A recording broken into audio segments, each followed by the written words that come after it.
प्रणाम स्वामी जी। आपने जो विधि बताई है एक्सेल मेथड, अगर वो कोई साधक बार बार करता रहे, जैसे उसको अपनी आदत ही बना ले, यानी बहुत बार करता रहे, डेली करता रहे, ऐसा कुछ सोचे ही ना कि कितनी बार करना है। क्योंकि हमको जो पैटर्न हैक करते हैं वो हमारे समझ में नहीं आते कब हैक किया। तो हम ऐसा सोच रहे हैं कि हम डेली ही करेंगे, जब भी याद आए तब इतनी बार करेंगे कि करते ही जाएंगे। तो इसके कुछ क्या परिणाम हो सकते हैं? यह जो एक्सेल की महत्तम विधि हमने दी हुई है, इस विधि को समझना पड़ेगा, क्योंकि यह विधि महत्तम विधि है, महानतम विधि है ना।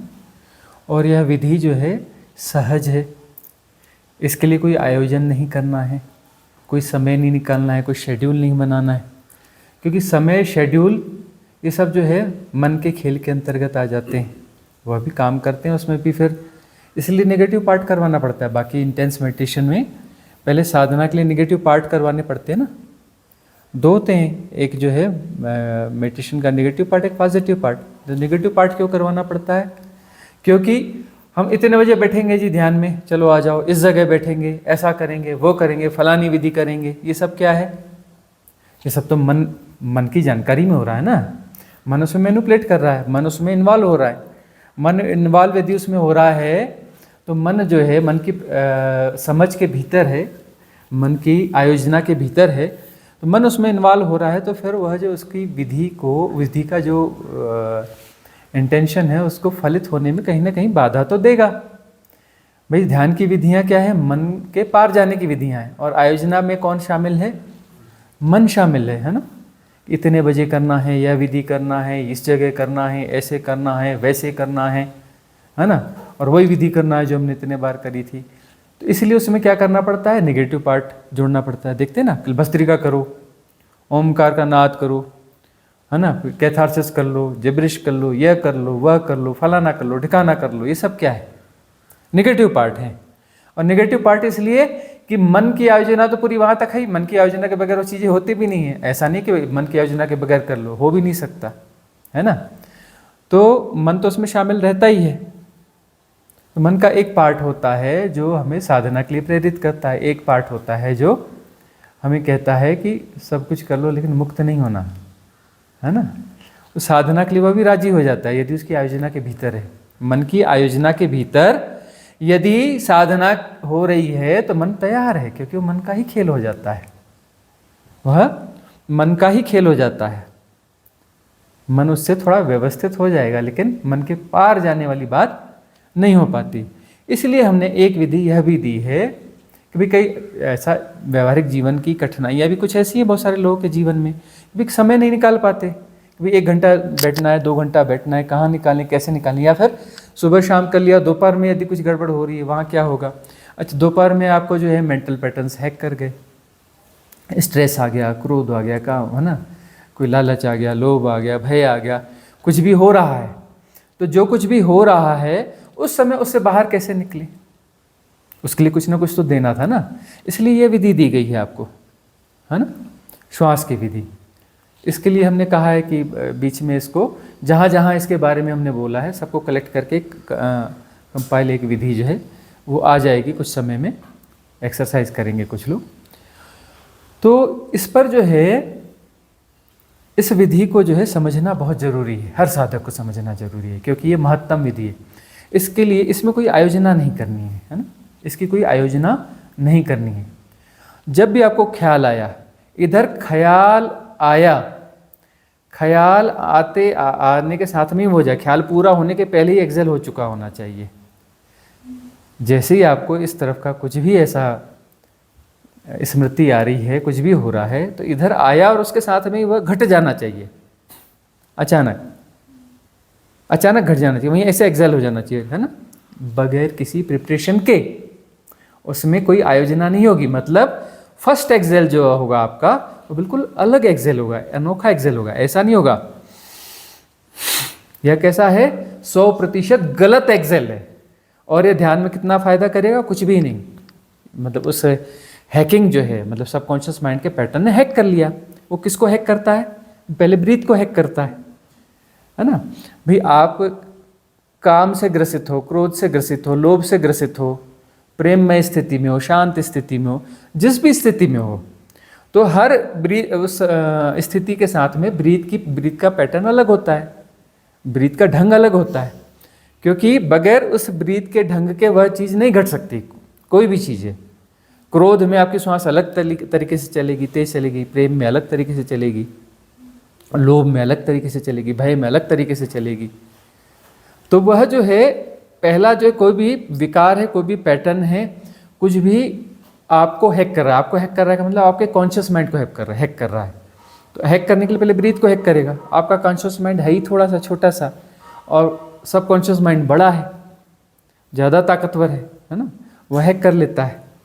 तो हमारे पास ताकत कम है, लेकिन कम ताकत के साथ में सबकॉन्शियस माइंड को क्लीन करना है। बहुत बड़ा सबकॉन्शियस माइंड है और छोटा सा कॉन्शियस माइंड है। इस छोटे से कॉन्शियस माइंड के सारे पूरे सबकॉन्शियस माइंड को, जन्म जन्मों के विकारों को, स्मृतियों को, पैटर्न्स को क्लीन करना है। तो इसमें क्या चाहिए? विवेक चाहिए, टेक्निक चाहिए, है ना। अब जो है किसी व्यक्ति से कहा जाए कि यह पहाड़ खोद दो एक आदमी से, जन्मों जन्मों लगेंगे तब भी नहीं हो पाएगा, है ना। अब टेक्निक आ गई, बोलते क्या, बड़ी वाली जेसीबी ले आओ। बोलता है हाँ मुझे आती है चलाते, हाँ ले भाई जेसीबी ले, पहाड़ खोद दे। बोले हाँ मैं 1 हफ्ते में खोद दूंगा, पूरे पहाड़ को खोद के बराबर साफ कर दूंगा। टेक्निक आ गई। तो टेक्निक है ना, उस छोटे से कॉन्शियस माइंड के सहारे पूरे सबकॉन्शियस माइंड को क्लीन करना है। अब क्या है मामला, यह है साधना में समझने वाली बात यह है कि नए पैटर्न भी बन रहे हैं, नए संस्कार बन रहे हैं, पुराने संस्कार अपडेट हो रहे हैं, पुष्ट हो रहे हैं, मजबूत हो रहे हैं, है ना। तो करना क्या है कि होश की साधना, है ना, होश को बढ़ाना है। तो होश को बढ़ाएंगे तो नए संस्कारों को बनने नहीं दिया जाएगा, उनको अवसर नहीं मिलेगा। होश से जिएंगे तो नए संस्कार नहीं बनेंगे, पुराने संस्कार पुष्ट नहीं होंगे, ताकतवर नहीं होंगे, अपडेट नहीं होंगे, ठीक है ना। और पुराने संस्कारों की सफाई होगी। तो इसलिए टेक्निक्स की जरूरत है। इसलिए हमने यह टेक्निक दी है कि दिनचर्या में इसको आप शामिल कर लो, दिनचर्या में आप इसको शामिल कर लो। जब भी ख्याल आए तो अचानक एक्सेल, और एक्सेल कैसा होना चाहिए? बगैर किसी आयोजना के, बगैर किसी प्लानिंग के, बगैर किसी प्रिपरेशन के, मतलब जहाँ से ख्याल आया वहीं से एक्सेल होना चाहिए। यदि आपका इनहेल उस समय 20% हुआ है, 20% श्वास ऊपर गई है, तो वहीं से एक्सेल होगा, वो 20% श्वास का एक्सेल होगा। 100% ब्रीथ का एक्सेल नहीं करना है, जितनी भीतर है उसी का एक्सेल करना है। थोड़ी सी भीतर गई है तो उसी का एक्सेल करना है। जहाँ से 25% तो 25-30, उसका गुणा भाग तो कुछ है नहीं, जहाँ पर है वहीं से एक्सेल कर देना है, गुणा भाग का सवाल ही नहीं है। मतलब एक्सेल का जैसे ही वो आया और उधर एक्सेल हो चुका होना चाहिए। तो इससे क्या होगा? मन की आयोजना के बाहर हुआ, अचानक हुआ, है ना। मन को प्लानिंग का मौका नहीं मिला, मन को प्लानिंग का मौका नहीं मिला, मन को इन्वॉल्व होने का मौका नहीं मिला, मन को मैनिपुलेट करने का मौका नहीं मिला। मन के बाहर की घटना घट गई, मन के बाहर, क्योंकि मन क्या है? समय है, समय मन है, समय मन समय है। मन को समय चाहिए, बगैर समय के मन एक्टिवेट नहीं हो सकता, और हम समय नहीं देंगे, समय नहीं देंगे, ठीक है ना। जितना ज़्यादा समय मिलेगा उतना ज़्यादा मन बलिष्ठ होगा, तो हम समय नहीं देंगे उसे, है ना। या फिर बहुत ज़्यादा वैज्ञानिक भाषा में बोलेंगे, बहुत ही कम समय लगेगा उसको, बहुत ही कम समय मिलेगा। उतने समय में उसकी कोई भी प्लानिंग एग्जीक्यूट नहीं हो सकती, ना प्लानिंग बन सकती ना एग्जीक्यूट हो सकती, ठीक है ना। तो एक्सेल हो चुका होगा, एक्सेल हो चुका मतलब, और उसके बाद में इनहेल आसानी से होगा, धीरे धीरे होगा। इनहेल कैसे होगा? बहुत आसानी से, सहजता से, अपने से होगा। एक्सेल में एफर्ट था, इनहेल में कोई एफर्ट नहीं है, बहुत ज़्यादा टाइम लेगा। फिर अगला एक्सेल होगा, अगला एक्सेल प्रॉपर होगा, 100% होगा, और उसमें कोई गड़बड़ी है क्या? नहीं है, है ना।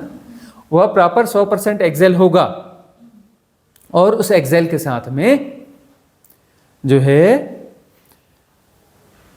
फिर सारे विकार निकल जाएंगे। उसमें भाव करना है, उसमें भाव जोड़ देना है। आप भाव क्या जोड़ देना है? कि काम, क्रोध, मद, लोभ, मोह, दंभ, दर्प, गर्व, अहम, ईर्ष्या, द्वेष, बैर, मासर, घृणा, भय, अहम, प्रमाद, जो कुछ भी है, सबसे रिलेटेड जो विकार हैं 7 चक्रों 6 चक्रों में, अपर चक्रा को छोड़कर 6 चक्रों से संबंधित कोई भी विकार हैं तो वह भी बाहर जा रहे हैं। यह विधि का एक पार्ट हो गया। एक्सेल में, एक्सेल यानी नेगेटिव पार्ट हुआ ना, नेगेटिव पार्ट हुआ तो नेगेटिव पार्ट में और भी चीज़ें जोड़ सकते हैं क्लिनजिंग के लिए, तो यह कर सकते हैं। तो हम एक एक चीज़ का नाम लेंगे क्या, काम, क्रोध, मद, लोभ, मोह, ये सब गुणा भाग लगाएंगे क्या, यह हम समझते रहेंगे। समझते रहेंगे तो उस एक्सेल में वो शामिल हो चुका होगा। हमको बोलेंगे नहीं काम, क्रोध, मद, लोभ, मोह, दंभ, दर्प, गर्व, अहम, ईर्ष्या, द्वेष, बैर, मात्सर्य, घृणा, भय, प्रमाद, हम आदि जो है समस्त विकार इसमें इस एक्सेल के साथ में बाहर जा रहे हैं। 6 चक्रों से संबंधित और जो भी विकार होंगे जो जिनको हम जानते हैं नहीं जानते हैं, वो सब जो है इसके साथ बाहर जा रहे हैं। सारे संस्कार, सारे पैटर्न जो है विगलित होकर के इस एक्सेल के साथ में बाहर जा रहे हैं। अंदर शुचिता आ रही है, शुद्धता आ रही है। यह चीज़ हमें समझते रहना है, यह चीज़ें समझते रहना है। तो एक्सेल के समय में वो अपने आप हो जाएगा, इनबिल्ट रहेगा उसमें। इस चीज़ को हम समझते रहेंगे, इसलिए हम इस चीज़ को बार बार भी बोलते हैं। और आप भी खाली समय में इन चीज़ों को अपना करते रहेंगे तो फिर तो इसके साथ क्या है, हर एक्सेल के साथ में वह चीज़ चली जाएगी। नेगेटिव पार्ट हो गया, पॉजिटिव पार्ट क्या होगा, हैपनिंग। हैपनिंग मतलब श्वास भीतर आ रही है ना, श्वास आ रही है, सब हो रहा है ना। जो भी आ रहा है वह क्या है, शुभ है ना, परमात्मा का दान है ना। एक्चुअली क्या है, जो हम श्वास ले रहे हैं ना, एक्चुअली परमात्मा छोड़ रहा है हमारे भीतर। परमात्मा हमारे भीतर श्वास छोड़ रहा है। तो जो परमात्मा जो छोड़ेगा वो क्या छोड़ेगा, काम क्रोध छोड़ेगा, मतलब छोड़ेगा, क्या छोड़ेगा, परमात्मा क्या छोड़ रहा है, परमात्मा प्रेम, करुणा, मैत्री, हाँ, शांति, मौन, उस परम अवस्था को, वो परम अवस्था भीतर प्रवेश पा रही है, वह सहजता से होगा, हो रहा है। और एक्सेल में सारे विकार भीतर जा रहे हैं। तो जितनी देर तक उसे कर सके अच्छा है ना, उसको कंटिन्यूस होश बनाए रखें और चलने दो उसे, उस क्रम को टूटने ही न दें, और बाकी काम होता रहेगा साथ में, यह भी होता रहेगा। इस बीच में भूल गए तो कोई बात नहीं, धन्यवाद, ख्याल आया, ख्याल तो आया था, कुछ तो हुआ, धन्यवाद, ग्रेटिट्यूड, है ना। दोबारा जब भी ख्याल आएगा फिर एक्सेल, फिर इनहेल को होने देना है, फिर प्रॉपर एक्सेल होगा, फिर इनहेल को होने देना है ना। उसमें क्लिनजिंग होती रहेगी। तो इसके लिए आसन लगा के बैठने की जरूरत है क्या, नहीं। सद के खड़े होने की जरूरत है क्या, नहीं।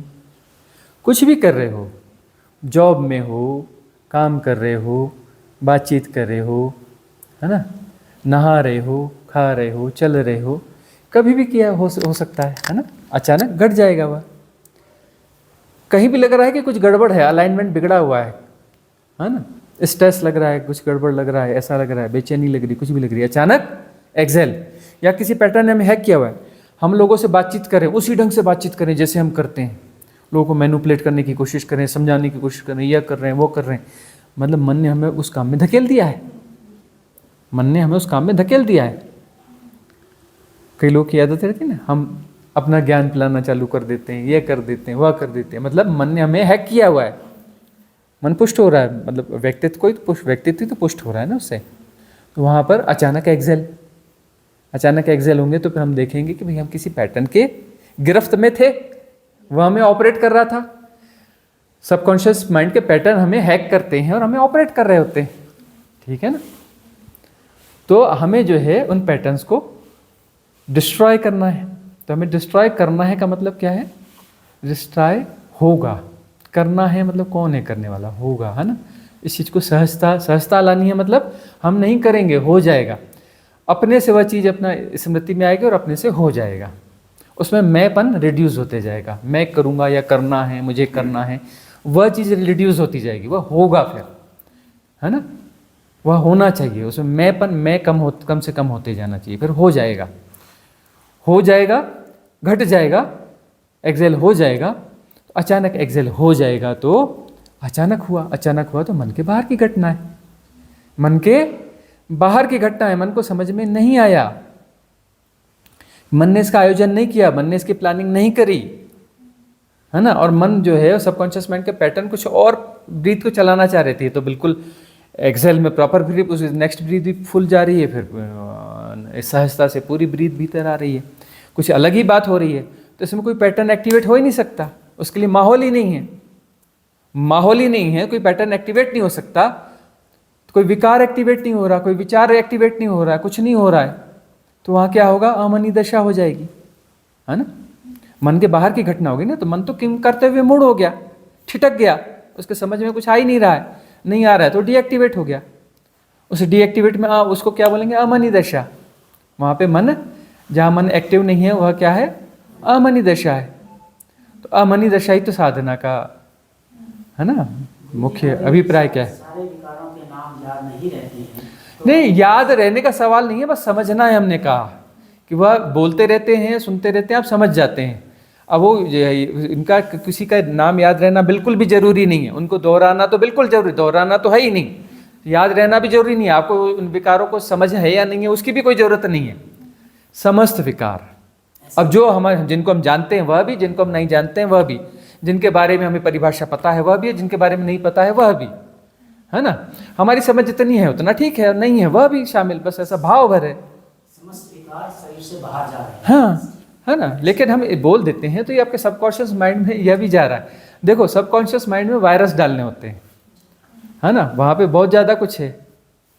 अब पहाड़ यदि खोद रहे हो आप जेसीबी ले जाकर, तो पहाड़ के अंदर घुसाना पड़ता है, उसका वो जो पार्ट रहता है ड्रिल, है ना, ड्रिल करने के, उसको घुसाना पड़ता है, तब तो पहाड़ भी वो करेगा ना।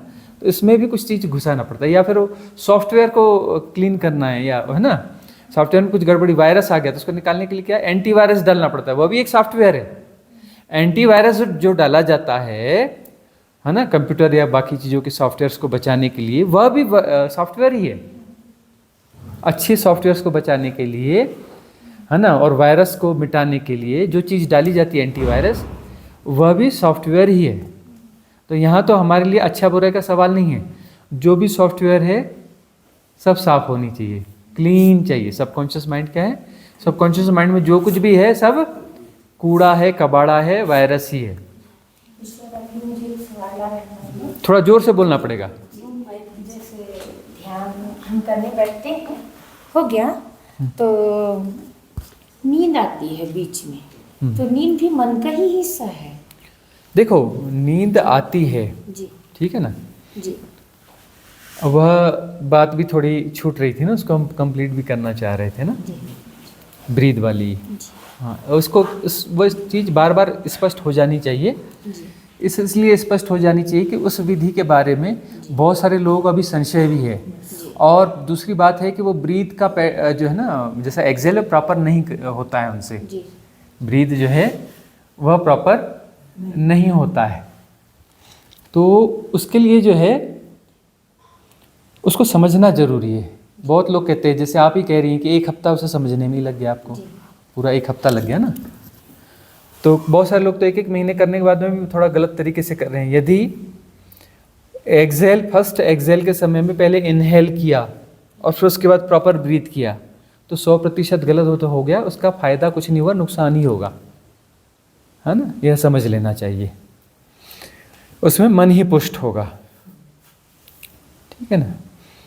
अब आपका कहना ये आ रहा है, क्या था प्रश्न आपका? कि जब हम ध्यान करने बैठते हैं, नींद आती है आपको? और नींद भी ऐसी आती कि इधर लुढ़कने जैसा, फिर ऐसे चमक के उठे ऐसा। शरीर में तमस भरा हुआ है, जी शरीर में जी तमस भरा हुआ है, तो तमस को निकालने के लिए क्या क्या करना चाहिए? शरीर को हल्का रखने के लिए, जागरूक रखने के लिए क्या क्या करना चाहिए? खाना चाहिए। खान पान में संतुलन होना चाहिए, ठीक है ना। हल्का आहार लेना चाहिए, सुपाच्य भोजन लेना चाहिए, बार बार आहार नहीं लेना चाहिए। शरीर को कंफ्यूज नहीं करना चाहिए। आपने 1 बिस्किट खाया या 1 चाय पी या थोड़ा सा कुछ भी खा लिया, तो अगले 6 घंटे तक शरीर को उसमें इन्वॉल्व रहना पड़ेगा। आपने थोड़ा खाया, ज़्यादा खाया का मतलब नहीं होता, शरीर को उसको 6 घंटे इन्वॉल्व रहना पड़ेगा।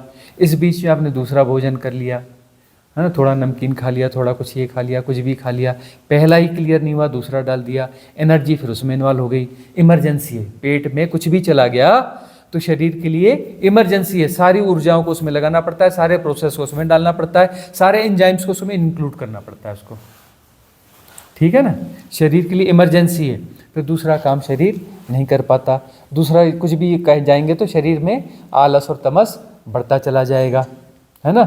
और हम एक हिप्नोटिज्म के शिकार हैं, बहुत सारी इन्फ्लुएंस सिस्टम चलती हैं कि थोड़ा थोड़ा खाओ, बार बार खाओ, और ये इन्फ्लुएंस स्ट्रीम जो है आपके शारीरिक स्वास्थ्य को बिगाड़ रही, मानसिक स्वास्थ्य को बिगाड़ रही, आध्यात्म का तो आपका उसने बेड़ा गर्क कर रखा है, आध्यात्मिक विकास का बेड़ा गर्क करके रखा हुआ है उसने, ठीक है ना। तो बार बार भोजन नहीं होना चाहिए, हल्का भोजन होना चाहिए, ठीक है ना।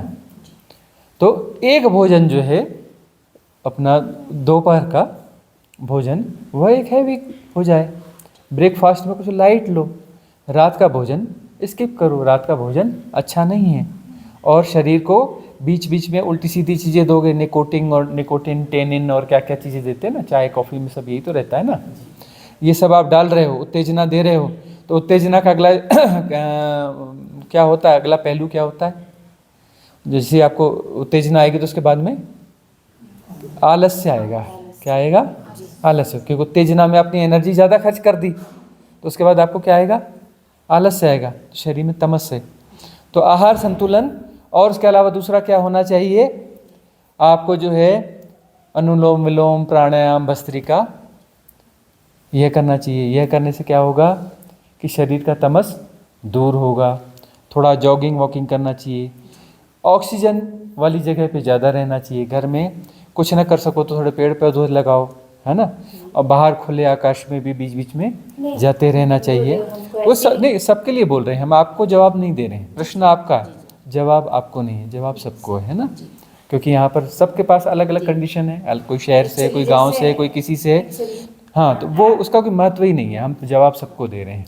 आप जैसे बोलते हैं स्पिरिचुअल गार्बेज जो बहुत सारे यूट्यूब से इधर उधर से परोसी जा रही है, हम भी उन्हीं के एक शिकार हुए थे कि बाबा जी का नाम लो और दबा के खाओ, बस खाने लगे तो 12 साल हमारा ऐसे ही चला गया। हाँ, बाबा जी का नाम लो और दबा के खाओ। और अभी वाह, लड़की पूछी कि उनको रात को ऐसा है, हम आधा घंटा, पौन घंटा, 1 घंटे तक मरे पड़े रहते थे, हम देख रहे हैं कि सांस बिल्कुल नहीं है, ये क्या है, तो समझाने वाला कोई नहीं, तब यूट्यूब भी नहीं था, तब भी हमको कुछ पता नहीं था। बाद में पता चला कि हम पूरी हैकिंग हो चुके हैं, 12 साल हमारा ऐसे ही गया, बहुत भटक के लटक के छटक के इधर आ गए। तो देखिए स्पिरिचुअल गार्बेज तो रहेगा ही, जो गोल्डन एरा है, तो गोल्डन एरा में हमने ये बताया है आपको कि इन्फ्लुएंसर सबसे ज़्यादा होंगे। भाई संभावना बहुत ज़्यादा है, आत्मज्ञान की, मुक्ति की संभावना बहुत ज़्यादा है, तो इन्फ्लुएंसर भी ज़्यादा होंगे, क्योंकि सृष्टि में सब कुछ बैलेंस है। तो इन्फ्लुएंसर जो है ज़्यादा अच्छा बोलेंगे, ज़्यादा अच्छा समझाएंगे, उनके पास ज़्यादा अच्छे संसाधन होंगे, यूट्यूब पर उनके प्रेजेंटेशन ज़्यादा अच्छे होंगे, उनकी एडिटिंग्स ज़्यादा अच्छी होंगी, उनके बाकी सारे सिस्टम अच्छे होंगे, सब कुछ अच्छा होगा उनके पास, है ना। लेकिन जो है वो जो परोस रहे हैं वह खतरनाक होगा, वह जो है, और उनके पास जो है वैज्ञानिक तथ्य बहुत होंगे, वैज्ञानिक तथ्य बहुत होंगे, है ना, बहुत सारी चीज़ें बड़ी सिस्टमेटिक और सुंदर तरीके से आपको समझा रहे होंगे, और उनके आयोजन जो कार्यक्रम है बड़े सिस्टमेटिक और बड़े सुंदर होंगे, है ना। हमारे जैसे है ना कि अब कोई शेड्यूल नहीं है प्रोग्राम का, कोई कुछ नहीं है, ऐसा नहीं होगा, उनका सब शेड्यूल और सिस्टमेटिक होगा उनका एवरीथिंग। और वो इन्फ्लुएंसर जो है वो कहाँ ले जाएंगे, आपके सबकॉन्शियस माइंड को पुष्ट करेंगे। और साधना किस बात की है, सबकॉन्शियस माइंड से मुक्त होने की, उसको क्लीन करने की, क्लिनजिंग की है ना। वो क्लिनजिंग में भी आपको कुछ ऐसी क्लिनजिंग करा देंगे जो आपको वहाँ पर सबकॉन्शियस माइंड को और पुष्ट कर दे, है ना। तो ऐसे बहुत सारी चीज़ें हैं, वो सब चलती रहेंगी, संसार ऐसे ही चलता है। अपने आप को बचा लेना है साधक को अपने आप को बचाना पड़ता है, स्पिरिचुअल गार्बेज से बचाना पड़ता है। अच्छा, सतगुरु का जो सत्संग है बहुत कठिन है। इन्फ्लुएंसर आपको बहुत अच्छे से इन्फ्लुएंस करता है, बड़ा प्यारा लगता है, बहुत अच्छा लगता है, और सतगुरु हमेशा कठोर और बुरा लगता है। सतगुरु जो भी जहाँ मौजूद रहेगा उसके पास लोग जाएंगे भी और अंदर अंदर गालियाँ देते रहेंगे, उसको कोसते रहेंगे, संदेह करेंगे, अरे कुछ तो गड़बड़ है, गालियाँ भी देंगे, यह भी करेंगे। और कुछ लोग ग्रुप करके बना के कुछ चीज़ों की आलोचना भी करेंगे कि हाँ ठीक है लेकिन यह चीज़ गड़बड़ है, यह गड़बड़ है, फलाना गड़बड़ है, ऐसा है। सतगुरु को हजम करना बहुत मुश्किल काम है, समझना भी मुश्किल है, हजम करना भी मुश्किल है। इन्फ्लुएंसर को समझना बहुत आसान है। इन्फ्लुएंसर आपसे बहुत प्रेमपूर्ण भी रहेगा, सतगुरु आपसे प्रेमपूर्ण नहीं रह सकता। कभी प्रेमपूर्ण रहेगा, कभी रूखा रहेगा, कभी डांटेगा, कभी उपेक्षा करेगा, कभी गालियाँ देगा, कभी डंडे भी मारेगा। ठीक है ना? सद्गुरु आपके साथ हमेशा ठीक ठीक नहीं रह सकता। हमेशा ठीक ठीक रह रहा है तो अपने अंदर झांक के देखना कुछ गड़बड़ी तो नहीं है, कि मेरे साथ बड़ा अच्छा रहते हैं, मेरे को तो ज़्यादा कुछ कहते नहीं है। झांक लेना कुछ गड़बड़ी है, ऐसा क्यों है, पात्रता नहीं है क्या मेरी, अभी तक गालियाँ नहीं खाई, अभी कोसा नहीं, हाँ डायरेक्ट इनडायरेक्ट कोई हमला नहीं हुआ। हमला नहीं हुआ मतलब गड़बड़ है बात। तो इन सारी चीज़ों को समझना पड़ेगा। स्पिरिचुअल गार्बेज जो है गोल्डन एरा में होगा ही होगा। तमस, शरीर के तमस को भी निकालने के लिए जागरूक रहना पड़ेगा।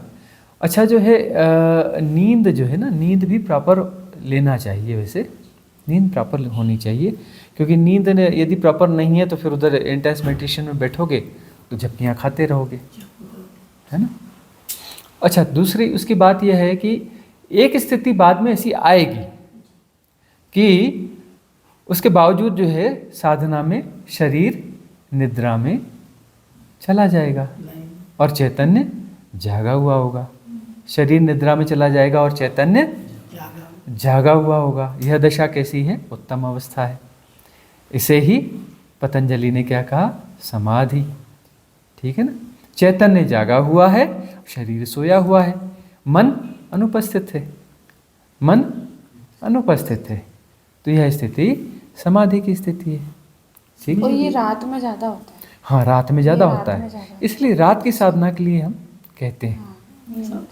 हाँ। जी, मन लाई और जान नहीं समाधि में क्या अंतर है? हम्म। लाई है ना, लाई होते हैं ना, लाई लाई- लाई और समाधि में क्या अंतर है? लाई क्या होता है? लाई भी एक है, लाई होना, जिंदा जिंदा लाई लाई होते हैं ना, लाई हो जाना मतलब बिल्कुल लीन हो जाना। हाँ?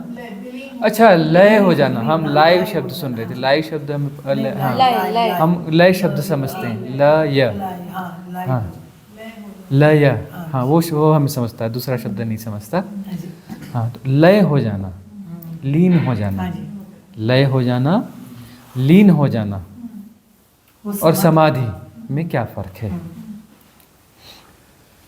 समाधि का अर्थ है कि वहाँ पर कुछ और बचा नहीं। समाधि का क्या अर्थ है? कुछ और बचा नहीं, अर्थात कुछ और क्या होता है? मन। मन में द्वैत है। मन में द्वैत, द्वैत का मतलब दो नहीं है, वहाँ 2, 2000, 2 लाख कुछ भी हो सकता है। टुकड़े टुकड़े हैं। मन का मतलब क्या है? टुकड़े टुकड़े, बहुत सारी टुकड़े टुकड़े सेपरेशंस हैं, है ना। और सबकी अपनी आइडेंटिटीज़ हैं, सबके अपने ढंग हैं, सबकी अपनी परिभाषाएं हैं, है ना। और समाधि में क्या है? अमनी दशा है। अच्छा बहुत सारे टुकड़े टुकड़े हैं मन के, बहुत सारे मन के टुकड़े टुकड़े हैं, सब अपने अपने उसमें चल रहे हैं, सब कुछ कर रहे हैं, उनके बीच में खींचातानी है ना, संघर्ष है, सब कुछ है। तो वहाँ पर क्या होगा? होश बटा बटा है। होश के भी टुकड़े टुकड़े हैं, होश परिपूर्ण नहीं है, टुकड़े टुकड़े हैं। उसी को क्या बोलते हैं? बेहोशी। बेहोशी में भी होश है, लेकिन कैसा होश है? टुकड़े टुकड़े होश है, बटा बटा होश है, डिवाइडेड है। कैसा है?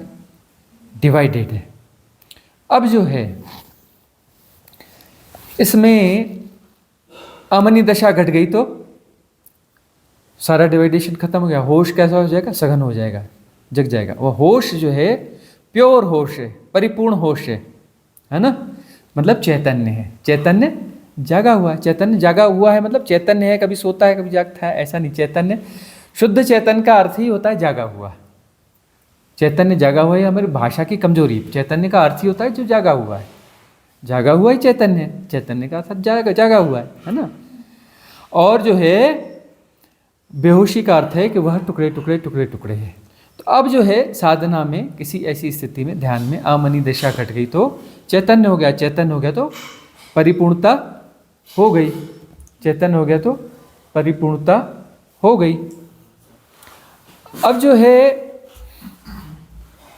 लीन हो जाना। लीन हो जाने का क्या अर्थ है? लीन हो जाने का अर्थ है कि इसमें एक विधि है, यह एक विधि है। भक्ति मार्ग में क्या होता है? लीन हो जाना।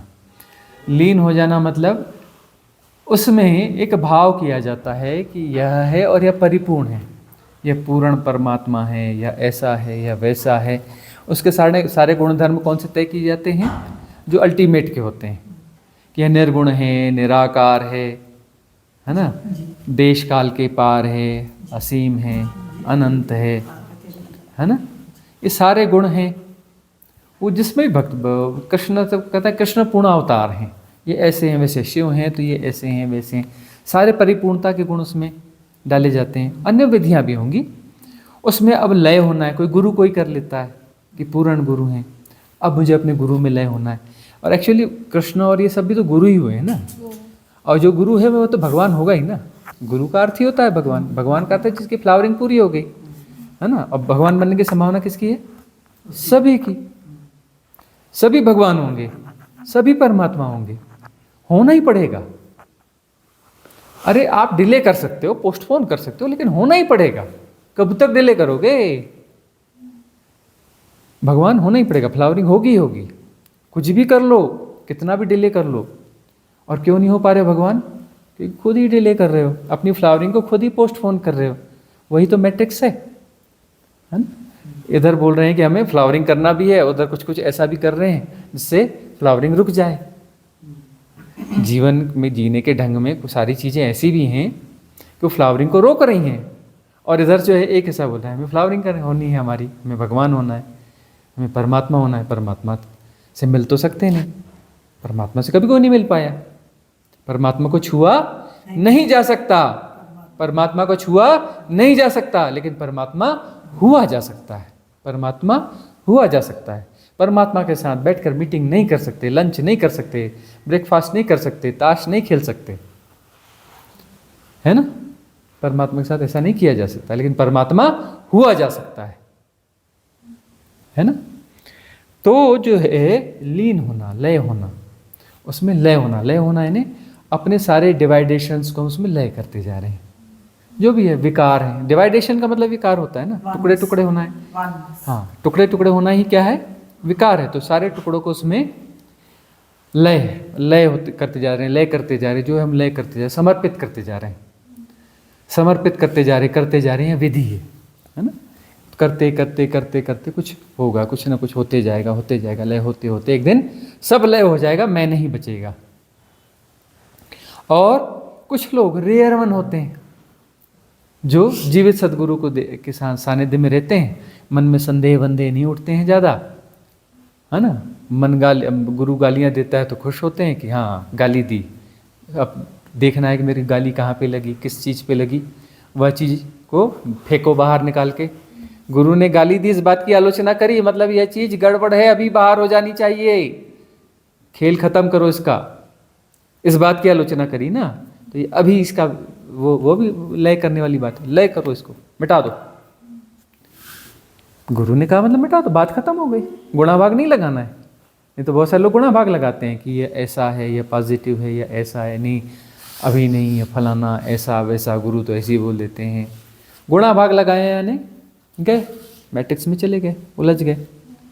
और कुछ तो ऐसे होते हैं कि झुके और गए, सरेंडर हो गया, लीन हो गए।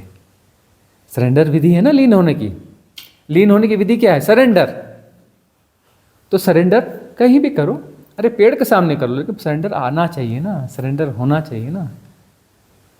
बहुत कहते हैं मेरा तो सरेंडर है जी अपने गुरु के प्रति, समझ लेना नहीं है, गड़बड़ है मामला, है ना, मामला गड़बड़ है। सरेंडर होने के बाद किसको पता है कि सरेंडर है? कौन बचा है गुणा भाग के लिए? तो सरेंडर नहीं है। सरेंडर बड़ी घटना है, सरेंडर बड़ी घटना है।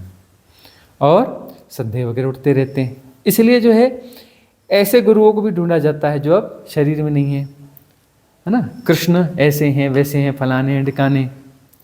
अब कृष्ण के जो साथ रहते थे बोले अरे यह भी तो भोजन करते हैं, अरे यह भी तो ऐसे करते हैं, है ना, यह भी तो नित्य क्रियाओं में जाते हैं, है ना, इन्हें भी दूसरे कपड़ों की जरूरत पड़ती है, ये भी सजावट करते, बोले नए नए मोर मुकुट, बोले वो मोर ढूंढवाते हैं, बोले मोर के वो ले आओ, पंख ले आओ, इनको बदलने पड़ते हैं, इतना स्टॉक घर में होना चाहिए मोरों का, मुझे नया रोज लगता है। साथ में रहेगा तो उसको लगेगा ये कर क्या रहे हैं, हाँ नहीं इतना मेरे को नहीं, फलाने ऐसा, ये मैं ऐसा सोना पहनूंगा, नहीं मेरे को दूसरा मुकुट बनाओ, अच्छा वाला मुकुट पहनूंगा, यह पहनो, सज धज के रहते हैं कैसे। और अभी बोलेंगे नहीं नहीं वो तो चमत्कारी थे, वो तो फलाने थे, वो तो ऐसे थे। और जब वहाँ जाओगे तो कोई चमत्कार नहीं था, कृष्ण के जीवन में कोई चमत्कार नहीं था। और यही सबसे बड़ा चमत्कार है कि उनके जीवन में कोई चमत्कार नहीं था, है ना। अभी बोलेंगे नहीं उन्होंने तो एक उंगली में फलाना उठा दिया था, तो मिथक कथाएं हैं। यह क्या है? मिथक कथाएं हैं। उन्होंने सॉल्यूशंस दिए, जो कठिन चीज़ों के सॉल्यूशन बड़ी सहजता और सरलता से दे दिए। ऐसे दिए कि अब उनको हम समझाएं कैसे कि इतनी बड़ी बात जो हम उलझे हुए थे, इन्होंने 2 मिनट में सॉल्व कर दी। सॉल्व कर दी तो हम इसको समझाएं कैसे? तो बोले एक पर्वत एक उंगली में उठा लिया, या ऐसा कर दिया, या फलाना कर दिया। इस तरीके से तो समझाया जाएगा ना कि उन्होंने क्या क्या किया। लेकिन जो उनके संग साथ में थे वो तो गुजरते रहते थे, है ना। वो सीरियल्स में नहीं देखते, गुजर रहे हैं कृष्ण और पूरे लोग खड़े हैं, कोई मुड़ के भी नहीं देख रहा है उनको। कोई एक आध बंदा थोड़ी सी बात कर लेता था, वो गुजरते रहते थे। हैं, उनके खिलाफ युद्ध भी किया, उनके खिलाफ युद्ध किया लोगों ने। उन्होंने समझाया कि युद्ध मत करो, बोले हटो हमें करना है, बड़े आए ज्ञानी हमको ज्ञान देने वाले, निकलो इधर से, ताकत वकत नहीं है क्या, डर गए हो क्या, जाओ अपनी सेना में, हम युद्ध करेंगे, तुमको हराएंगे। ऐसा है ना, तभी तो युद्ध हुआ ना, उनके खिलाफ युद्ध में खड़े हुए ना। अब ये मैनिपुलेशन दिखा रहे हैं कि उनको प्रणाम भी कर रहे हैं और युद्ध भी कर रहे हैं। अरे उस समय कोई वो नहीं, अंदर अंदर से गुस्सा होते थे, कम वक्त ऐसा वैसा ये वो। लेकिन उस समय जो कुछ ज्ञानी लोग थे, जैसे विदुर थे या भीष्म पितामह, उन्होंने पहचान लिया था उनको। बहुत रेयर वन, कुछ लोग ही तो पहचानते हैं ना, कुछ लोग तो सदा पहचानते हैं। कोई भी सदगुरु हो तो उनको कुछ लोग तो सदा पहचानते ही हैं ना, लेकिन वो कुछ ही होते हैं, लिमिटेड ही होते हैं, अनलिमिटेड नहीं हो सकते, है ना। बाकी लोग तो उनको अपना, उनके बारे में थोड़ा निगेटिव बोलेंगे ना, उनको समझा नहीं जा सकता, बाद में समझा जाता है। ओशो हुए, ओशो को तो सदा ही गालियाँ मिली, लेकिन कुछ लोग उनके साथ थे ना, कुछ लोग तो समझने वाले थे ना। गालियाँ देने वालों की संख्या बहुत ज़्यादा थी, समझने वालों की संख्या कम थी। अब इतने साल हो गए उनको शरीर छोड़े हुए, 34 साल हो गए ना, 34-35 साल जो भी हो गए। तो अब इसमें क्या हो रहा है, अब जो है उनके फेवर में बहुत लोग हैं, अब उनका विरोध कम हो गया है 34-35 साल बीतने के बाद में, क्योंकि वो मौजूद नहीं है ना, मौजूद नहीं है। अब वो सारी चीज़ें नहीं दिख रही। उस समय बोलते थे, हाँ 96 रोल्स रॉयल, इसकी क्या ज़रूरत है। बोले इतनी व्यवस्था इनकी क्या ज़रूरत है। बोले इतनी महंगी घड़ी पहनते हैं करोड़ों रुपए की उस ज़माने में, इसकी क्या ज़रूरत है। ये ऐसा करते हैं, इसकी क्या ज़रूरत है। यह ताम झाम करते हैं, इसकी क्या ज़रूरत है। ये ऐसे चलते हैं, इसकी क्या ज़रूरत है। उंगलियां ही उंगलियां उठती थी ना हर चीज़ पे, और किसी को भगा देते थे, बोले निकलो यहाँ से। अपना वो बोले अंट शंट राम अपना वो रखते थे अपने गेट में, बोले डंडे मार के निकालो कुछ लोगों को, हैं। बोलते थे अरे ये ऐसे, ये तो डंडे मरवाते हैं, हाँ इनकी करुणा नहीं है इनके मन में। और ऐसी ऐसी खिंचाई करते थे, ऐसी ऐसी गालियाँ देते थे सबके सामने में, ऐसा नंगा करते थे, हो हालत खराब कर देते थे वो तो। वह अंदर अंदर कितनी गालियाँ देता होगा। अब बोलते हैं ओशो बड़े अच्छे, और उन्होंने ऐसी ऐसी बातें बोली। उस समय जो उनकी गालियाँ देते थे उनसे जाके बोलो, अभी भी आपको सारे फेवर में अभी भी नहीं मिलेंगे, बहुत ज़्यादा लोग अभी विरोध मिलेंगे। नहीं समझा जा सकता ना, 2-3 कंसेप्ट उनके ज़्यादा लोगों को नहीं पसंद आए। और जो भी है वो तो समझ में पसंद नहीं आएगा, मतलब उनकी अकल ही नहीं है ना, उनके पास बुद्धि नहीं है, समझ नहीं है ना, वो समझ नहीं है ना। उनको समझने के लिए वो इंटेलिजेंस भी तो चाहिए। ऐसे बहुत सारे हुए, है ना। शिव हुए तो क्या बोलते थे, बोले ये क्या है भूत प्रेत वाला, हाँ ये अपना नंग धड़ंग, हाँ उल्टा सीधा फकीर है, कैसा है क्या है, कैसे कैसे बोलते थे, तरह तरह की गालियाँ देते थे। अब बोलते हैं शिव सबसे बड़े हैं, शिव पे सबसे ज़्यादा भजन है जी अभी, कॉपी भी करते हैं अभी। हाँ कॉपी करते हैं, वैसे वैसे कॉपी किसी करते हैं। और का उस समय आलोचना ही आलोचना, आलोचना ही आलोचना, शिव की बड़ी आलोचना। अब कहते हैं हर हर महादेव, बोले महादेव तो शिव, है ना। राजा दक्ष ने भी तुमको कितना क्रिटिसाइज। हाँ वो सब हुआ, सब बहुत कुछ हुआ भगवान शिव के साथ में। कौन उनको महत्व देता, उनके खिलाफ भी युद्ध लड़े गए, पता है आपको। शिव ने भी युद्ध लड़े हैं कई के खिलाफ, और उनके खिलाफ युद्ध लड़े हैं लोगों ने। नहीं पहचान पाएंगे तभी तो युद्ध लड़ा है। अब बोलते हैं हर हर महादेव, इतने साल, है ना, हजारों साल बीतने के बाद अब बोल रहे हैं हर हर महादेव। उन सबसे बड़े तो शिव, और उस समय शिव के खिलाफ थे। अब वो जो है परंपरा चल रही, 24 तीर्थंकर। पहले तीर्थंकर कौन, आदिनाथ, वृषभदेव, नंदी की सवारी करने वाले, भगवान शिव। हाँ, आदिवासी के पास जाओ बोले बड़ा देव, बूढ़ा देव, कौन है? शिव। और बाकी लोग के पास जाओ तो वो बोलेंगे हर हर महादेव, शिव शंभु, भोलेनाथ। तो ऐसा होता है कि पहचाना नहीं जाता है, सदगुरु को पहचाना नहीं जाता है। तो लय होना है। क्या होना है? लय। लय होना जो है, एक तरीका यह है कि क्लिनजिंग। क्लिनजिंग एक होता है लय होना, कि समर्पित कर दिया, कि मैं जो भी हूँ, मेरे सारे विकार सहित मैं अपने आप को समर्पित करता हूँ। तो गुरु बोलता है हाँ, तू तो विकारों का जोड़ है, आ तेरी गर्दन उतारता हूँ, है ना। अरे सरेंडर का मतलब है फिर हिसाब किताब नहीं रखना, तलवार चलेगी, पूरी गर्दन उतारी जाएगी। बोले मैं तुमको पूरा ही मिटा दूंगा, तुम लय होने आए हो ना, लय मतलब फना होने आए हो ना, तुम लय होने आए हो ना, तो मैं तुम्हें लय करने में कोई कमी होगी तो मिटा दूंगा, पूरा पूरा मिटा दूंगा, तुम्हें बचने नहीं दूंगा, चिंता मत करो। कहीं ठौर नहीं दूंगा, कहीं शेल्टर भी नहीं मिलेगा, चिंता मत करना, कहीं शेल्टर भी नहीं लेने दूंगा, पूरी तरह से नस्तनाबूद कर दूंगा, मिटा दूंगा, खत्म कर दूंगा, है ना। तो वह जो है वो सरेंडर बहुत बड़ी घटना है, बहुत बड़ी घटना है, आसान नहीं है, बहुत कठिन है, डगर पन गटकी, है ना। हाँ, और ये जो है इसमें फिर क्या है, ग्रेजुअली भाई क्लिनजिंग करो, क्लिनजिंग करो, छोटा छोटा करते चलो, करते चलो, करते चलो, step by step, step by step. कभी स्टेज में आओगे जब ठीक से आंखें खोलेगी और पहचान पाओगे कि कोई सदगुरु है। अभी नहीं पहचानते, अभी आंख नहीं है, अभी आंख नहीं है, अभी संदेह है मन में, अभी संदेह है मन में। और जब आंख खुलेगी, जब पहचानोगे, तब सरेंडर घटेगा, है ना। यहाँ ना घटे कोई बात नहीं, क्लिनजिंग करो, क्लिनजिंग करो, क्लिनजिंग करो, ठीक है ना।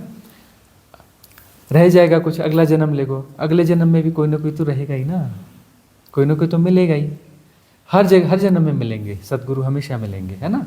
ये धरती की व्यवस्था है, ये सृष्टि की व्यवस्था है, लीला में यह भी होता ही है, हमेशा मिलेंगे। कि किसी न किसी के पास तो सरेंडर करोगे, कभी ना कभी तो करोगे, कर देना, कहीं ना कहीं जहाँ होगा घट जाएगा, घट जाएगा तो बात हो जाएगी, ठीक है ना। तो या तो लय हो जाओ, सरेंडर कर दो, या तो क्लिनजिंग करो, क्लिनजिंग करने के बाद अंततः तो सरेंडर होना ही है ना। और राइट इंटेलिजेंस हो, विवेक हो, तो सरेंडर तो कहीं भी घट जाएगा, कहीं भी घट जाएगा। पेड़ के सामने झुकोगे तो घट जाएगा, शिवलिंग के सामने झुकोगे तो घट जाएगा, बच्चे के सामने झुकोगे तो घट जाएगा, कहीं भी घट जाएगा। उसके लिए कोई गुरु जरूरी नहीं है, वह समझ हो गई, वो क्लिनजिंग हो गई, है ना, और वह सरेंडर की स्थिति बन गई, तो सरेंडर फिर कहीं भी घट जाएगा। फिर कोई जरूरी नहीं है, उसके लिए जरूरी नहीं है सदगुरु कोई जरूरी हो, कहीं भी घट जाए, घटना चाहिए, सरेंडर घटना चाहिए। सरेंडर आधा अधूरा होता है क्या? 50% होता है, 60% होता है? नहीं होता। बहुत सारे लोगों को सरेंडर लगता है तो सरेंडर अपना वापस भी ले लेते हैं। नहीं, पहले मैं गुरुजी को बहुत अच्छा समझते थे हम, अब गुरुजी जो है ना गड़बड़ हो गए हैं, है ना। पहले बड़े अच्छे थे, मतलब अरे भाई तुम जुड़े ही कब थे, तुम्हारे गुरु हुए कब? तुम न तुम शिष्य हुए हो, न तुम्हारे गुरु हुए, न कभी तुम उनके शिष्य बने थे, न कभी वो तुम्हारे गुरु बने थे। वो तो घटा ही नहीं ना, शिष्य तो घटता है, बहुत बड़ी घटना है, पूरा अस्तित्व नृत्य करता है, पूरा अस्तित्व में उत्फुल्लता आ जाती है, विश्व की बहुत बड़ी घटना घटती है। कोई शिष्य घटता है तो शिष्य घटता है, उसके साथ में गुरु घटता है। न तुम में शिष्य तो घटा, न उनमें, ना ही तुम में शिष्य तो नहीं घटेगा तो गुरु घटेगा नहीं। जब भी शिष्य तो घटेगा तो गुरु घटेगा। जब भी बच्चा पैदा होगा तो माँ भी पैदा होगी, बच्चा पैदा होगा तो माँ पैदा होगी, है ना। एक कुंवारी कन्या माँ है क्या? जब बच्चा पैदा होगा तो उसके साथ ही तो माँ पैदा होगी ना, उसके बाद ही तो माँ होगी ना वह। तो जो जब शिष्यत्व घटेगा तब गुरु घटेगा। तो ना तो तुम शिष्य हुए हो कभी, ना तुम्हारे गुरु हुए। गुरु जानता है कि यह जो है एक साधक है, जिज्ञासु है, ठीक है, उसको हम सहयोग देना है, क्योंकि वह तो उस कल्याण भावना से भरा हुआ है ना। वह अस्तित्व का निमित्त है, अस्तित्व का जो निमित्त है उसका जो सहज प्रवाह है वह हो रहा है, अस्तित्व उसके माध्यम से डिलीवरी दे रहा है, वह दे रहा है।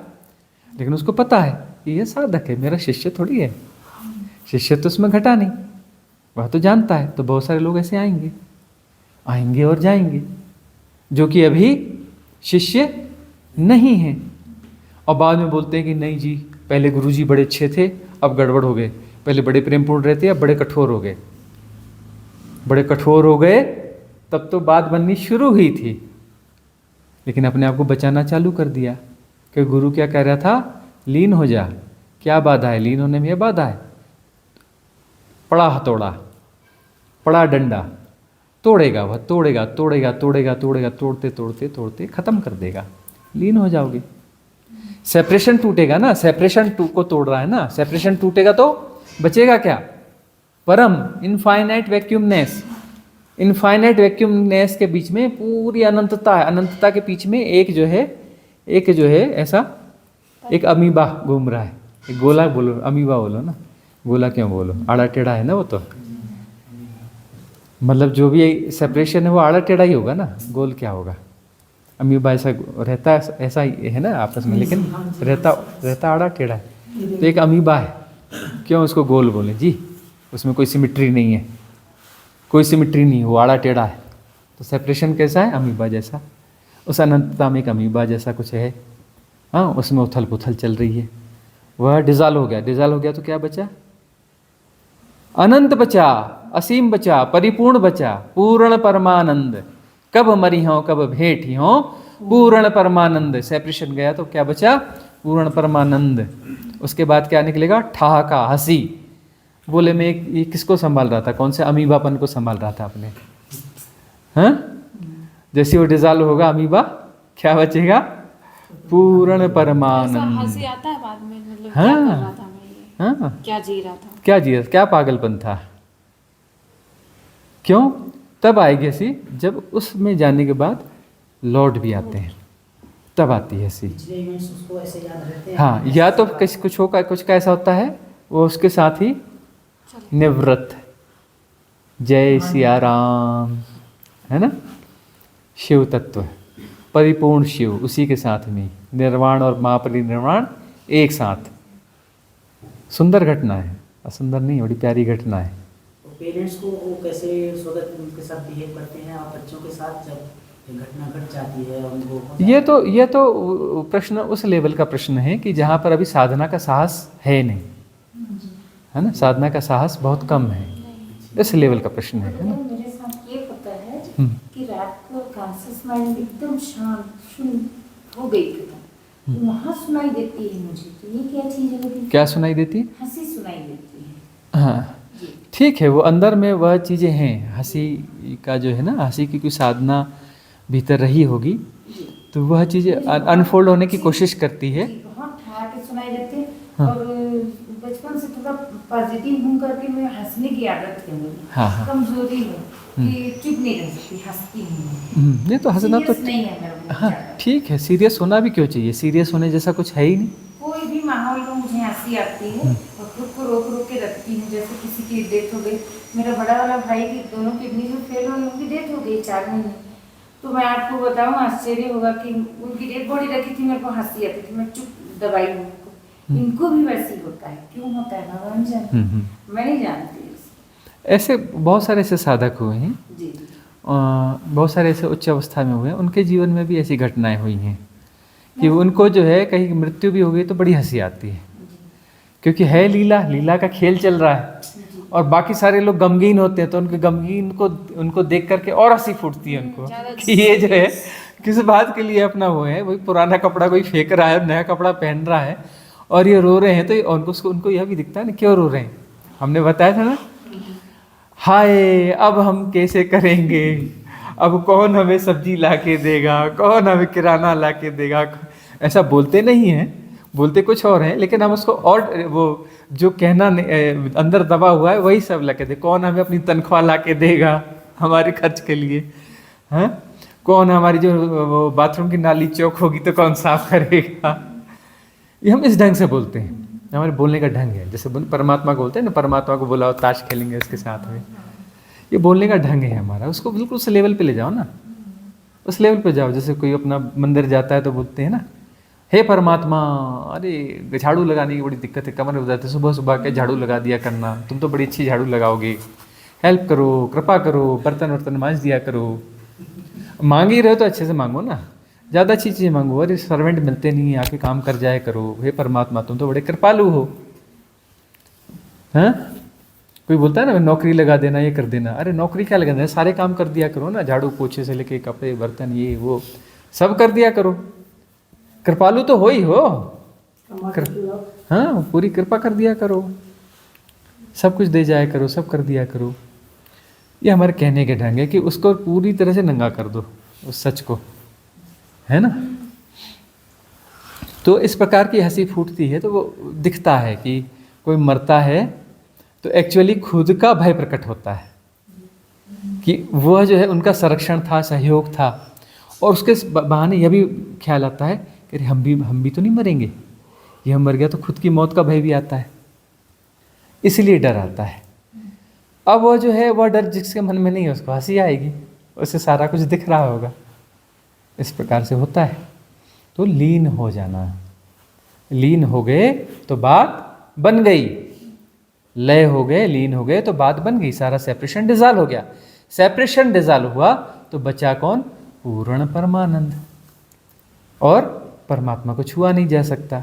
हम क्या सोचते हैं कि हम भी रहेंगे जी, थोड़े बड़े हो जाएंगे, बड़े होकर रहेंगे और परमात्मा भी होगा, है ना।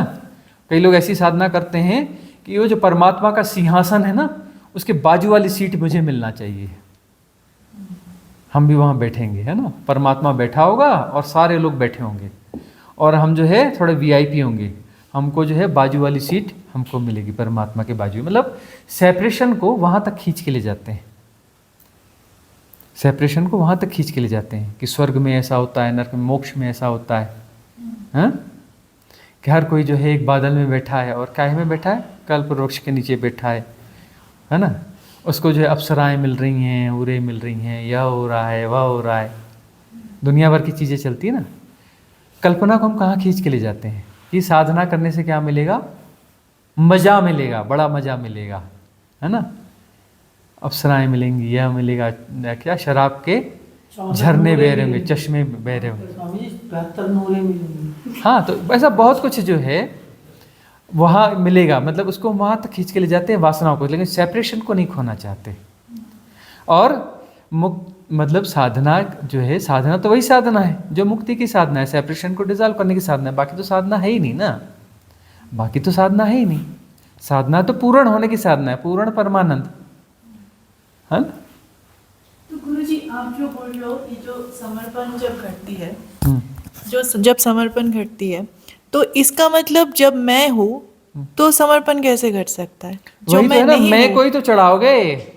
तो मैं अगर चला दूँ तो मैं, मतलब आपने कहा, जहाँ तक मैं समझ पाई कि ये जो लेयर्स जो आप बताते हो कि एक एक जो लेयर्स चढ़े हैं, वो लेयर्स जब हटेगा हमारा तो हम भी नहीं बचेंगे और तब गुरु को पहचानेंगे, है ना।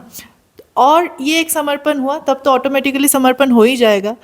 और एक है जब विथ ऑल दिस लेयर, जब पूरा हम गुरु के ऊपर हम सब कुछ दे देंगे कि ये जो है ये सब आपका है और इसी के साथ हम समर्पण हो रहे हैं, राइट। अब यहाँ थोड़ी सी बात उठी है, इसको समझना पड़ेगा कि ऐसे समर्पण कुछ लोग कर पाते, सारे क्यों नहीं कर पाते। कि वो जो है सारे विकार हैं, अहम है, सब कुछ है, उन विकारों के बावजूद जो है वो समर्पित हो जाए गुरु को, ऐसा हर कोई क्यों नहीं कर पाता? रेयर मन क्यों होता है? तो यह है भाव की बात।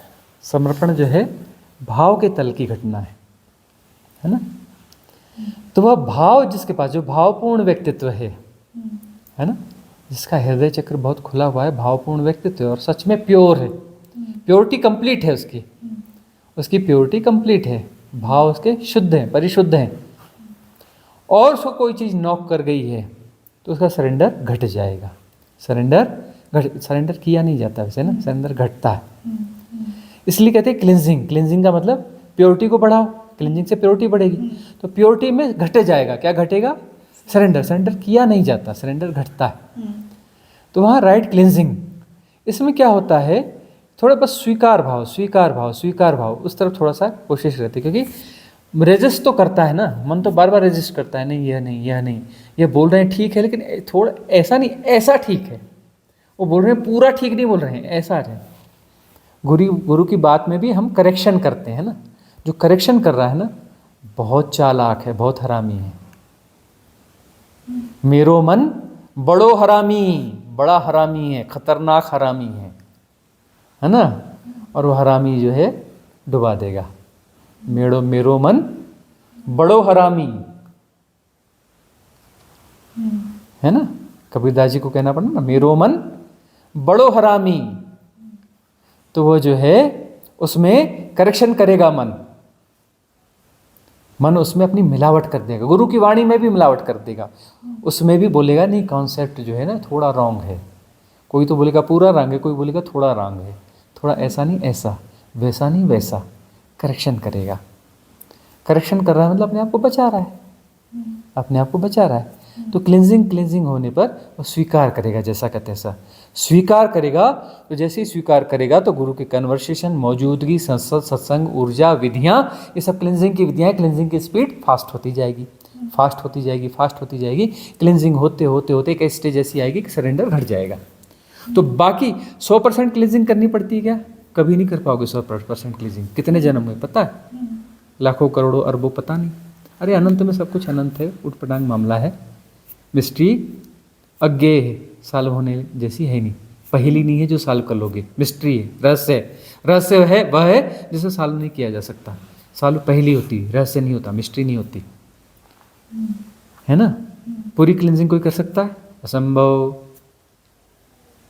हुआ कोई जो पूरी क्लिनजिंग कर दे? असंभव।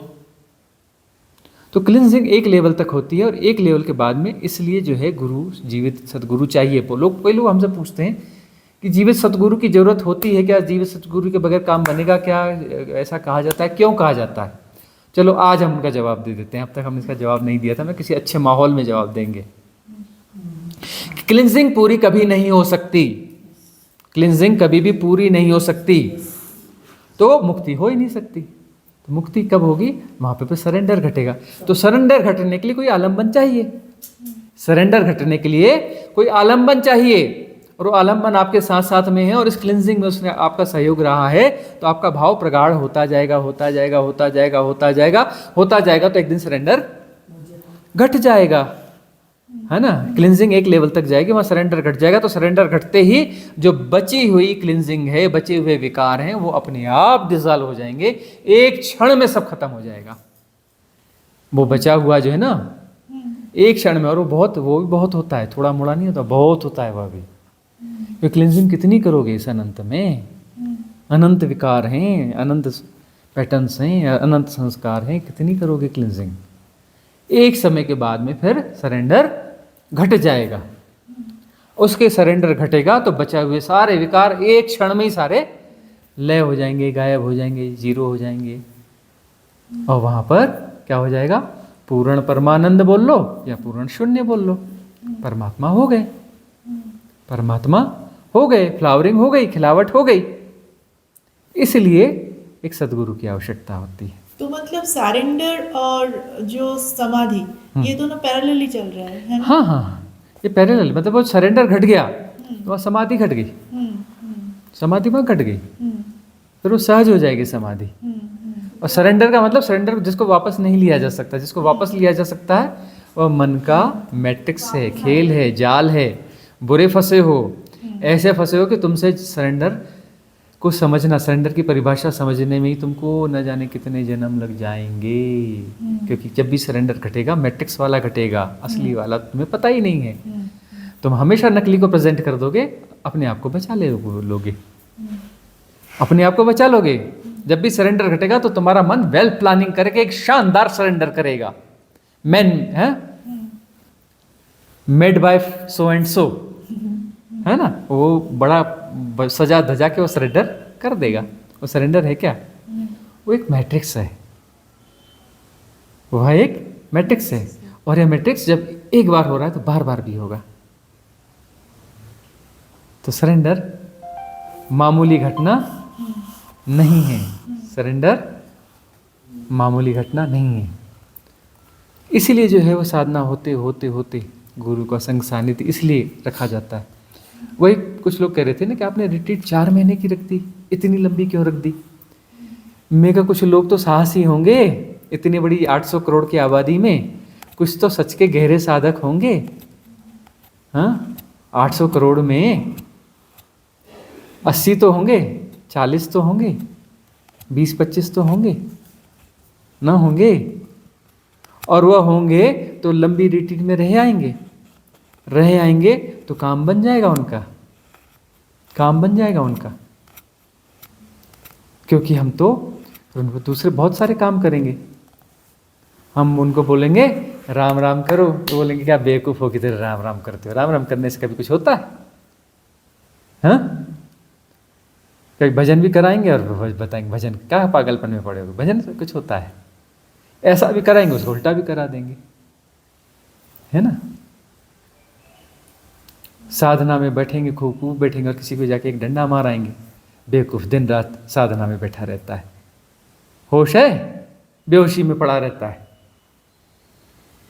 बाहर इतनी सी धूप खिली, प्रकृति इतनी सजावट में है, इतना सब कुछ सहज है, सहज नहीं हो सकता, असहजता ही दिखानी है, लगा के आसन बैठा रहता है।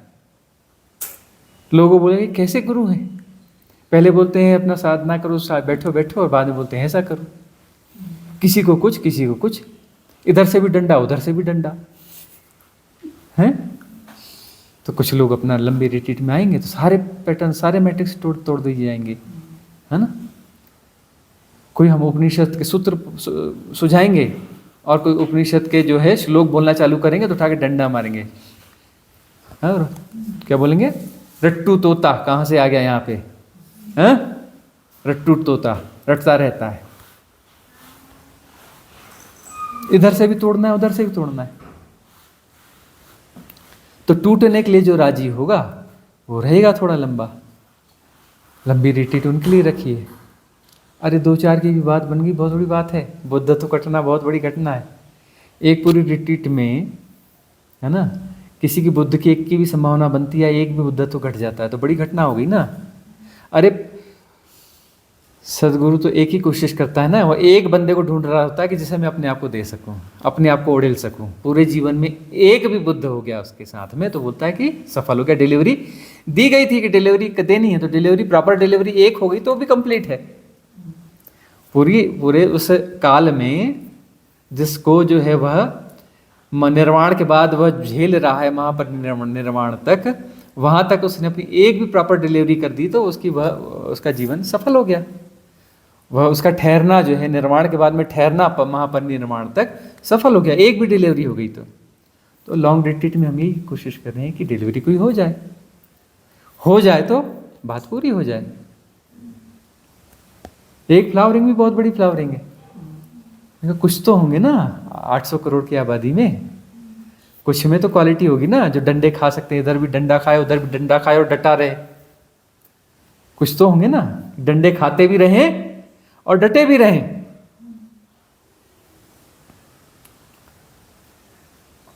गुरु की हर किस्म की तकलीफों को वह झेलते रहे, वो गुरु के द्वारा दी जाने वाली हर किस्म की तकलीफों को वह झेल सकें। तो यह जो है बहुत बड़ी घटना है। और वहां पे लय होना, लीन होना फिर घटता है। लय और लीन हो गए ना तो बात पूरी हो जाती है। गुरु के सामने तैयार हो जाना कि मेरा शीश काट दो, मुझे मिटा दो, मेरा शीश काट दो, मुझे मिटा दो, बड़ी घटना है।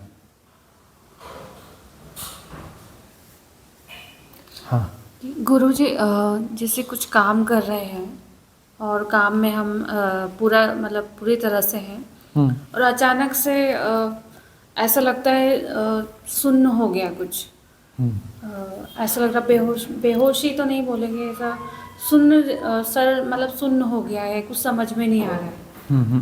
तो वो क्या है? हाँ, ये है कि संसार में व्यवहारिक सत्यों को निभाना है, ठीक है ना।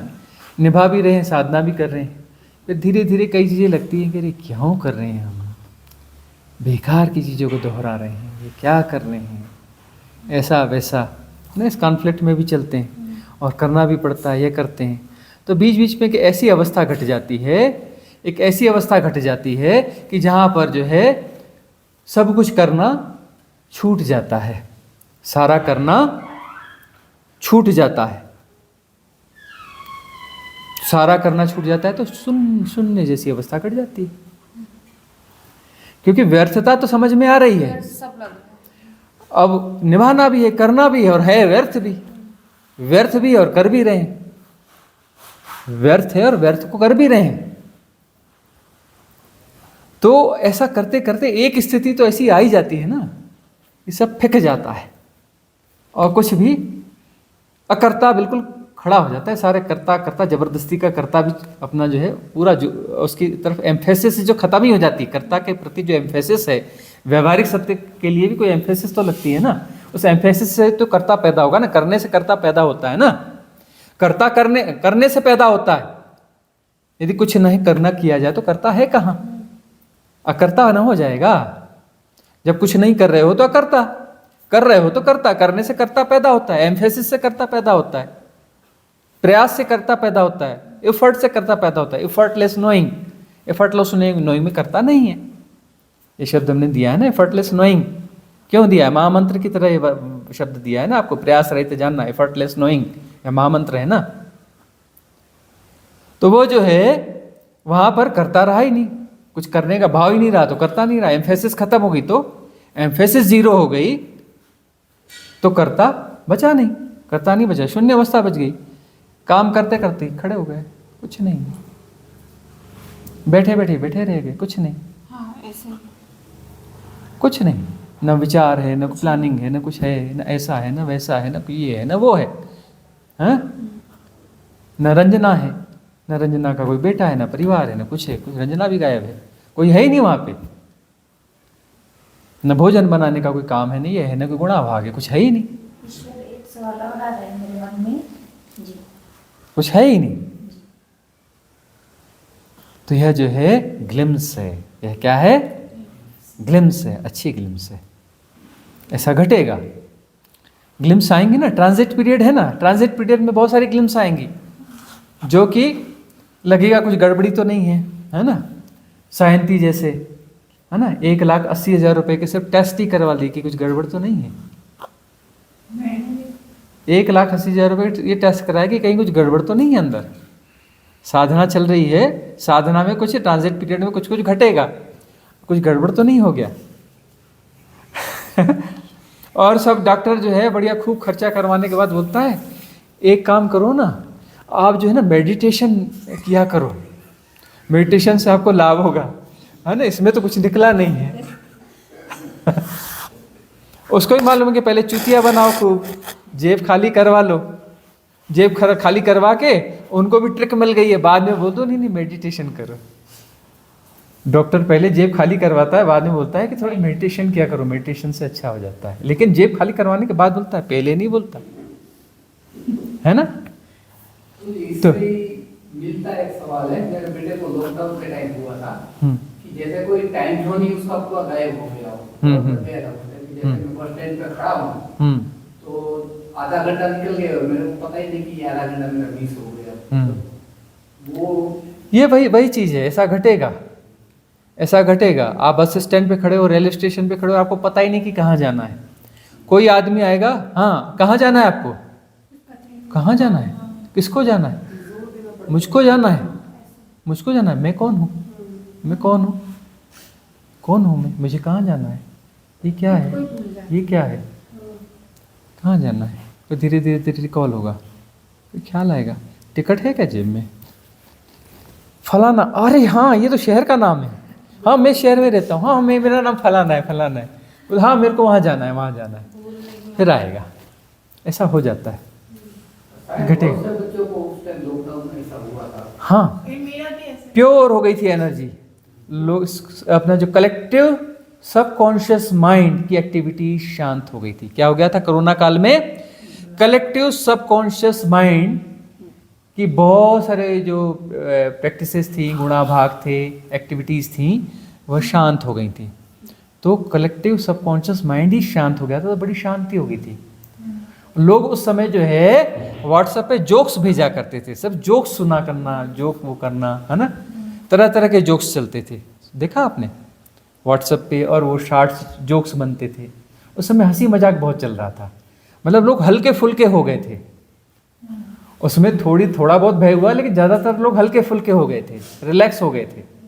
उस समय करने जैसा कुछ था ही नहीं ना, फ्यूचर बचा ही नहीं ना, कि यह करना है वह करना है, कुछ बचा ही नहीं।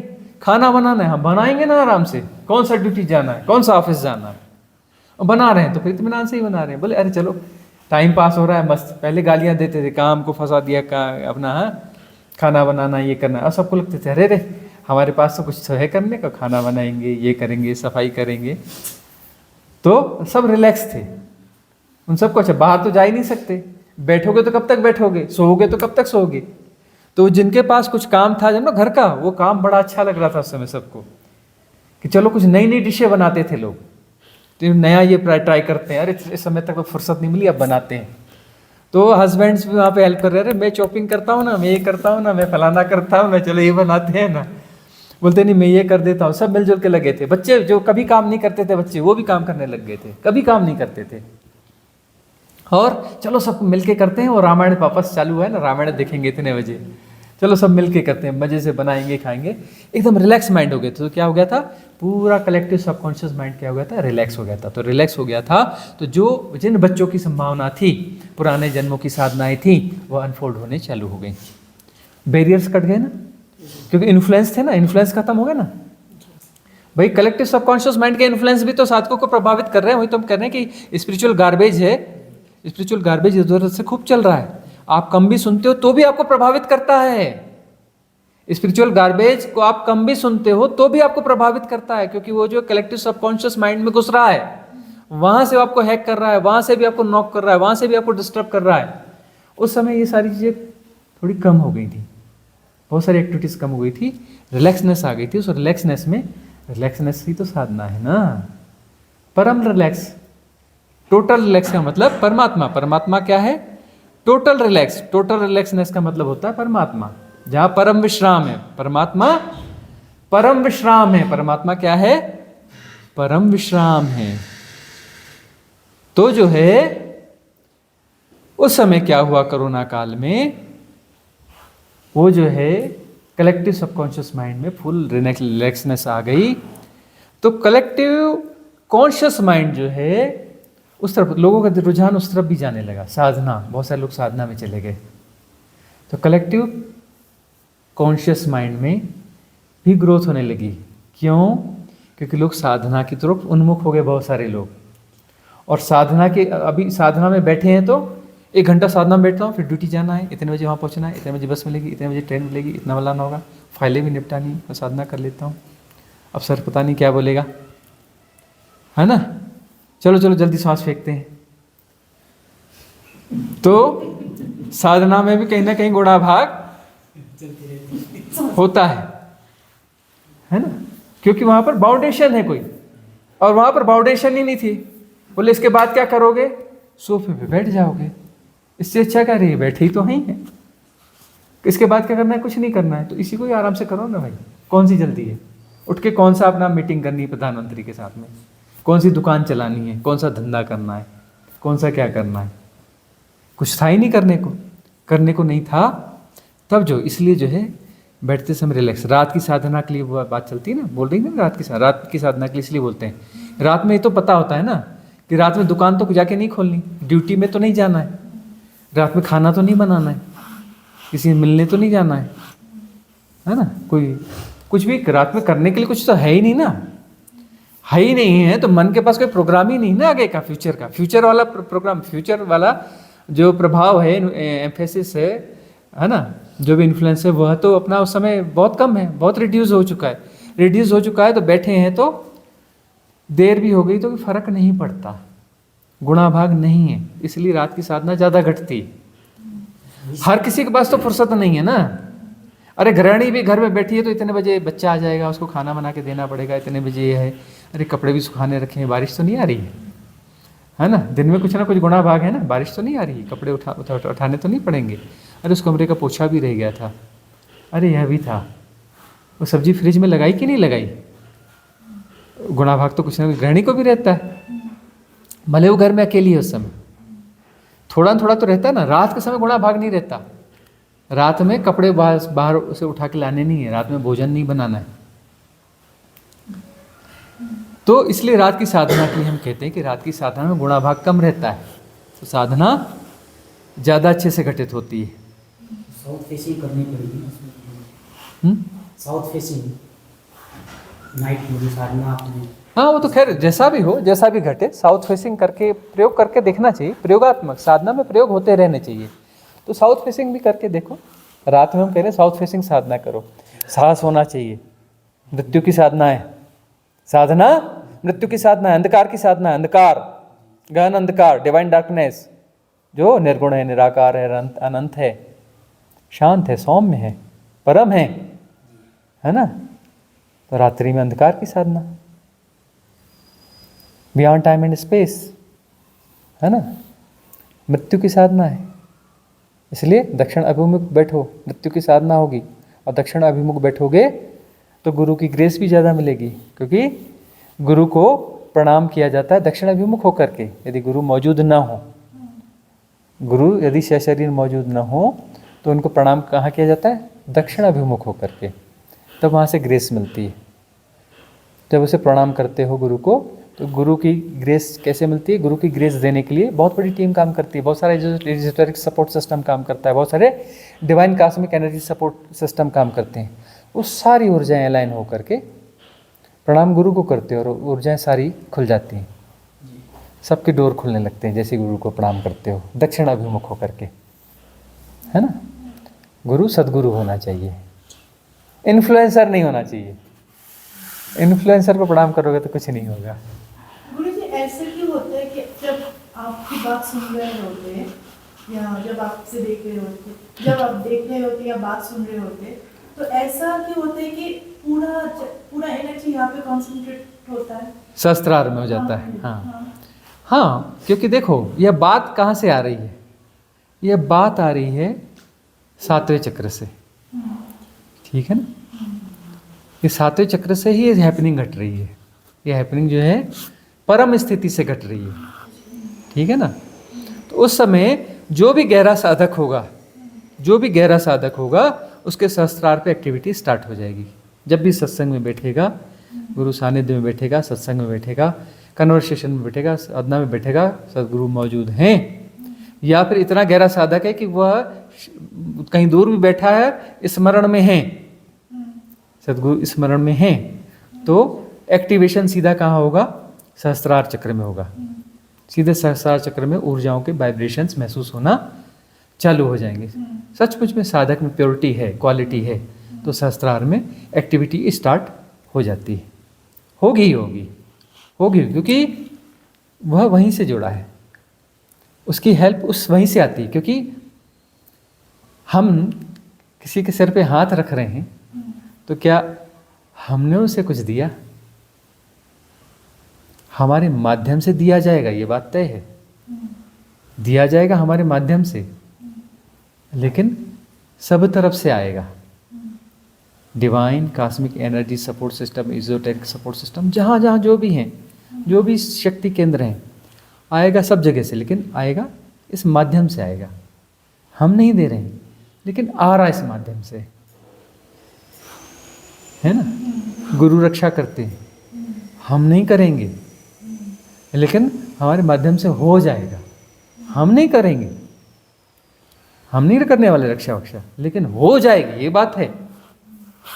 वह चीज हो जाएगी, घट जाएगी, क्योंकि वो निमित्त है, वो हेल्प जो है किसी निमित्त के द्वारा ही जाएगी। इसलिए वही बात होती है ना, सदगुरु होना चाहिए। तो सदगुरु को प्रे करते हो, लेकिन प्रे उस माध्यम से वहाँ जाएगी। जाने का माध्यम वह है, आने का माध्यम हेल्प वहाँ से, ग्रेस वहाँ से आएगी।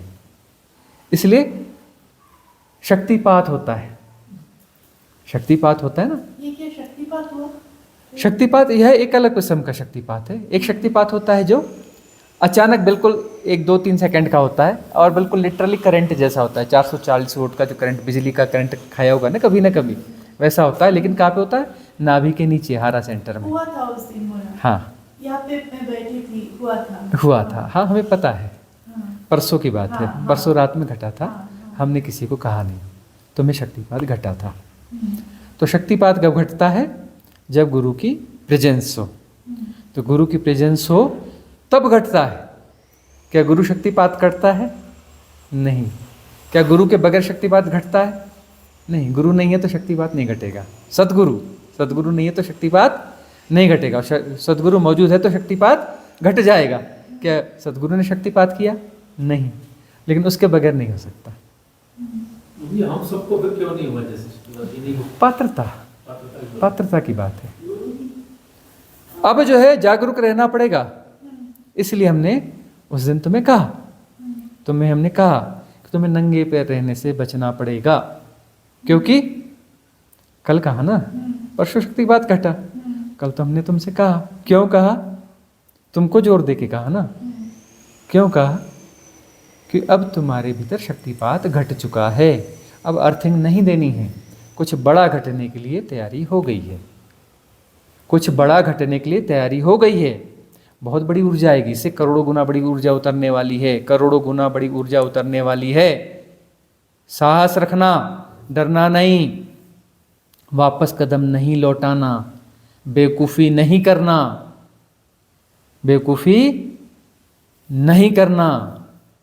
कुछ बड़ा होने वाला है, ठीक है? अब मत चूकना, है ना? कितने जन्म हो गए और कितने जन्म लोगी?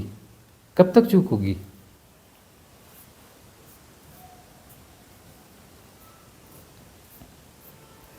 तो अब कुछ बड़ा घटने वाला है। व्यर्थ नहीं करना है जीवन, ठीक है ना? हमारा संग साथ आखिरी है। इसके बाद हम नहीं आएंगे। इसके बाद कहीं और ढूंढना पड़ेगा, ठीक है? जो दिया जा सकता है वह दिया जा चुका है। अब सही जीना तुम्हारी जिम्मेदारी है। हमारी जिम्मेदारी अब यहाँ से कम है।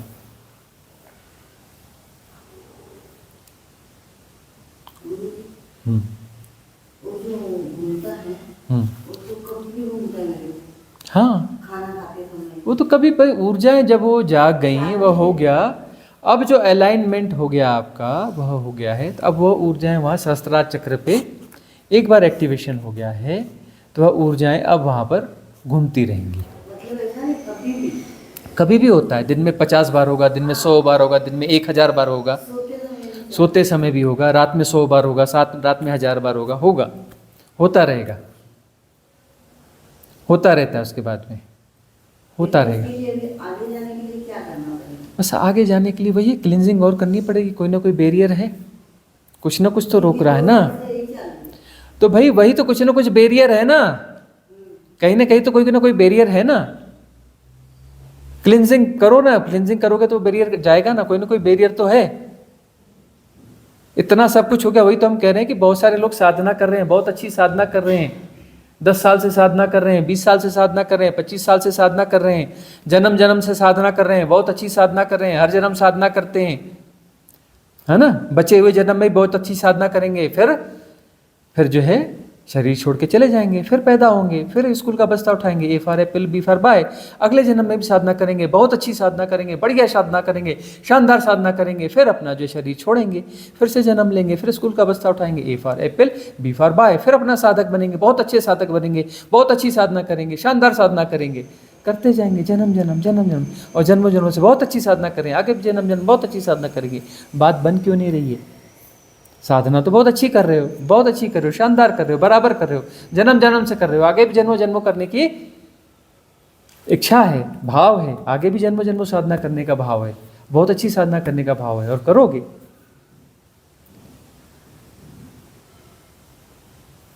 मुक्त कब होगे? कौन से जन्म में? कौन से जन्म में मुक्त होगे? साधना तो बहुत अच्छी करते हो, बिल्कुल बहुत बढ़िया, अप्रिशिएट करते हैं, बहुत अच्छी साधना कर रहे हो, जन्मों जन्मों से कर रहे हो, और तैयारी है आगे भी जन्मों जन्मों करने की और शानदार साधना करने की। कब तक? कहाँ बैरियर हैं? कैसे बैरियर क्रिएट किए हैं? कौन सा बैरियर अटका हुआ है? उसी के लिए तो यहाँ बुलाया है। अलाउ कर रहे हो, करो ना। कब अलाउ करोगे? डंडे के लिए। हथौड़ा चलाने दो, तलवार चलाने दो, डंडे चलाने दो, कब अलाउ करोगे? तुम्हारी फ्री विल होगी ना, तभी गुरु डंडा चलाएगा, उसके बगैर गुरु डंडा नहीं चलाने वाला। तुम्हारी फ्री विल होगी ना, तभी गुरु डंडा चलेगा, तभी तलवार चलाएगा, तुम्हारा शीश काट के फेंक देगा। तुम्हारी फ्री विल भी चाहिए, उसके बगैर नहीं होने वाला। उसके बगैर जो है, ये कहने की बात है, अंदर से चाहिए। जरा सी चोट पड़ती है ना, तिल मिला जाते हैं। बोलते गुरुजी ना पहले बड़े अच्छे थे, अब गड़बड़ हो गए हैं। गुरुजी खुद ही मैट्रिक्स में फंस गए हैं, गुरुजी ऐसे हो गए हैं, है ना। जरा सी चोट पड़ेगी तो तिलमिलाहट हो जाएगी। गुरुजी गुणा भाग लगा रहे हैं। गुरुजी ने एक दिन हमको नाश्ता नहीं दिया, बोल रहे हैं कि भूख को देखो, हैं। गुरुजी बोल रहे हैं कि भूख को देखो, तो देखो एक दिन नाश्ता नहीं दिया, है ना। फिर बाद में अपना बोलते हैं नहीं नहीं देखो, वो जो है ना उधर नाश्ता नहीं दिया, फिर कहीं और ले गए थे तो वहाँ खिला दिया कुछ दूसरा। लेकिन जो है भूख को हम भूल चुके हैं। कितनी खतरनाक स्थिति है, भूख को हम भूल चुके हैं। अरे भूख होगी तब तो भोजन का आनंद आएगा ना।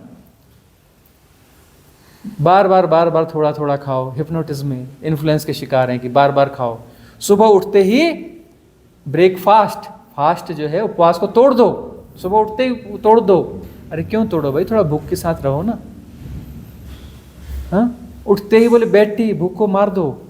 क्यों मारो, भूख को पनपने दो, आंतों की सफाई करने दो, जो बचा खुचा है उसे डाइजेस्ट करने दो।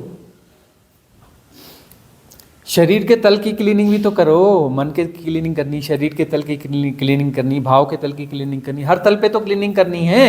पूरे 6 चक्रास में क्लीनिंग करनी है ना, तभी तो 7वें चक्र में प्रतिष्ठा होगी, तभी तो ब्रह्मरंध्र खुलेगा। पूरे 6 चक्रास की क्लीनिंग करनी पड़ेगी ना, तब कैसे प्रतिष्ठा होगी 7वें चक्र में, कैसे ब्रह्मरंध्र खुलेगा।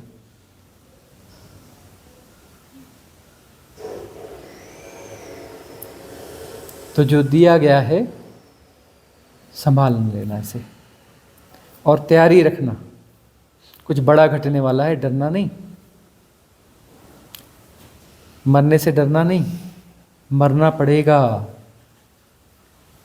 हम ये नहीं कहते तुम नहीं मरोगी, हम गारंटी देते हैं तुमको कि तुम मरोगी। कुछ घटेगा और तुम पूरी मरोगी, है ना। पक्का मरोगी और 100% मरोगी। मरो मरण है मीठा, मीठी मौत मरोगी। कब मरी हो, कब भेंट ही हो पूर्ण परमानंद, तभी भेंट होगी पूर्ण परमानंद से। ठीक है ना। साहस रखना, साहस रखना, घबराना नहीं। कुछ भी हो जाए, एक भी कदम वापस नहीं लेना, कोई गुणा भाग नहीं लगाना। डोंट ट्राई टू अंडरस्टैंड, वहां कुछ भी घटेगा उसको समझने की कोशिश मत करना। Don't analyse, don't categorise. हमने सबकॉन्शियस माइंड में घुसाया हुआ है, सारे एंटीवायरस डाले हुए हैं। उस समय ये एंटीवायरस एक्टिव, हमारा सॉफ्टवेयर एक्टिव रहना चाहिए। डोंट ट्राई टू अंडरस्टैंड, बगैर परिभाषा के, बगैर शब्दों के। Don't categorise, don't analyse, don't define, don't react, don't manipulate, don't manage. कुछ भी नहीं करना, करने वाले सब बिगाड़ देते हैं। बिना किए सब ठीक हो जाता है। रात में कुछ घट रहा था ना, क्यों टांग फंसाई अपनी। रात में कुछ घट रहा था ना, क्यों अपना ज्ञान घुसा दिया बीच में। अब नहीं करना, अपनी टांग नहीं फंसाना, अपना ज्ञान बीच में नहीं लाना। तुम्हारे ज्ञान की जरूरत नहीं है, तुम्हारे ज्ञान की कोई जरूरत नहीं है, तुम्हारे इंटेलिजेंस की कोई जरूरत नहीं है। परसों शक्तिपात घटा, कल कुछ और दिया जाना था, टांग फंसा दी ना। कल यही बात बन जानी थी ना, जिसके लिए रिट्रीट हुई थी, कल रात ही बात बन जानी थी ना। एक बुद्धत्व को प्राप्त महिला को घर वापस भेजना था ना, टांग फंसा दी ना। अब नहीं फंसाना, कुछ बड़ा घटेगा। ठीक है, सहेज के रखना। बहुत हो गया, ये घटने से तो ये तो नहीं होगा, वो तो नहीं होगा। हम वो जो है उसका पासवर्ड तो नहीं भूल जाएंगे बैंक अकाउंट का। बैंक का नाम तो नहीं भूल जाएंगे हम अपने, हमारा इस बैंक में बैलेंस है। हम अपने बच्चे का नाम तो नहीं भूल जाएंगे। क्या पागलपन है। अरे कुछ घटेगा, इंटेलिजेंस और ग्रो होगी, ज़्यादा क्लियर पता चलेगा, ज़्यादा अच्छे से सब हो पाएगा। कुछ भूलता थोड़ी ना है। फिर तो जिस चीज़ को याद करना है ढूंढने में अभी 1 सेकंड लगता है, तो उस समय 1 सेकंड का 1 करोड़वां हिस्सा लगेगा, उतने में ही सब ढूंढ निकालोगे। क्वालिटी ज़्यादा ग्रो हो जाएगी, उसके बाद में भी ज़्यादा अच्छे से होता है। नहीं ऐसा तो नहीं हो जाएगा, वो कहीं वो कुछ गड़बड़ तो नहीं था, निगेटिव एनर्जी तो नहीं थी, नेगेटिव एनर्जी तो नहीं थी। सदगुरु के सानिध्य में बैठे हो, उस ऊर्जा क्षेत्र में बैठे हो, वहाँ कोई निगेटिव एनर्जी आएगी?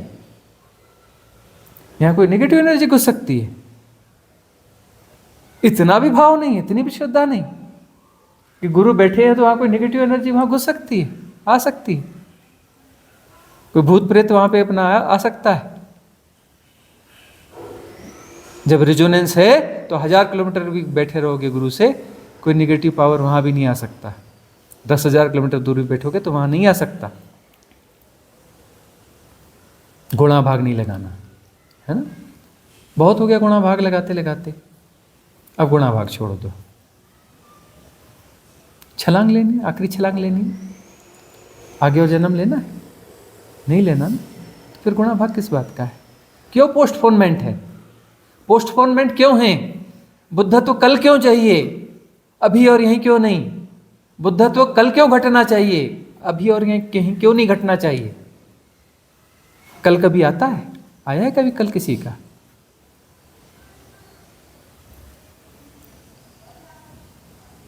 आपका प्रश्न है? जी जोर से पूछिए। जी जी। जैसे गुरु हैं अपने और शिष्य की शिष्यत्व घट गई, उनका गर्दन कट गया और तन मन धन से उनके समर्पण में आ गई, तो उसके बाद भी शिष्य गलत कर सकता है और गुरु का हाथ छूट सकता है शिष्य से। पहली बात यदि शिष्यत्व घट गया है, जी शिष्यत्व घट गया है जी, तो उसके बाद तो हाथ कैसे छूटेगा, है ना। कबीरदास जी हुए ना, क्या नाम उनके गुरु का? क्या? रामानंद जी महाराज? हाँ, रामानंद जी महाराज है ना। जी जी। तो वो तो नहीं दे रहे थे ना, उन्हें दीक्षा नहीं दे रहे थे ना, दीक्षा की औपचारिकता नहीं कर रहे थे ना। क्यों? क्योंकि वो शूद्र थे और शूद्रों को दीक्षा नहीं दी जाती, ऐसा ही कुछ था ना। तो कबीरदास जी ने क्या किया, सुबह 4 बजे, 3:30-4 बजे रामानंद जी महाराज कहाँ जाते थे? गंगा स्नान को जाते थे, है ना। जिस घाट पे जाते थे तय था, इसी घाट पे जाते थे, इसी रास्ते जाते थे। उसी रास्ते पे जाके चुपचाप जमीन पे लेट गए। लेट गए तो क्या हुआ, उनका पैर की ठोकर लग गई। उस समय वो स्नान करके लौट रहे थे, है ना। उनके पैर की ठोकर किसको लग गई? कबीरदास जी को लग गई और कबीरदास जी प्रसन्न हो गए, दीक्षा हो गई। पैर टकरा गए, गुरु के पैर शरीर से टकरा गए, और क्या चाहिए? बात हो गई। बोले देख हो गया। भाव कितना गहरा भाव, शिष्य तो घट गया। उसके बाद में गुरु ने गालियां दी और वो खुश, मेरे गुरु मेरे कुछ बोल तो रहे हैं, कितना बड़ा सौभाग्य, कुछ तो बोल ही रहे हैं, है ना। बोले फिर से जाके स्नान पड़ेगा। बोले गुरु जी कर लीजिए फिर से स्नान, कोई बात नहीं है। बोले क्या? बोले क्या है गुरु जी? बस हो गई गुरु जी, दीक्षा तो हो गई, आप मेरे गुरु, मैं आपका शिष्य, गाली दो, मारो, कूटो, जो मर्जी,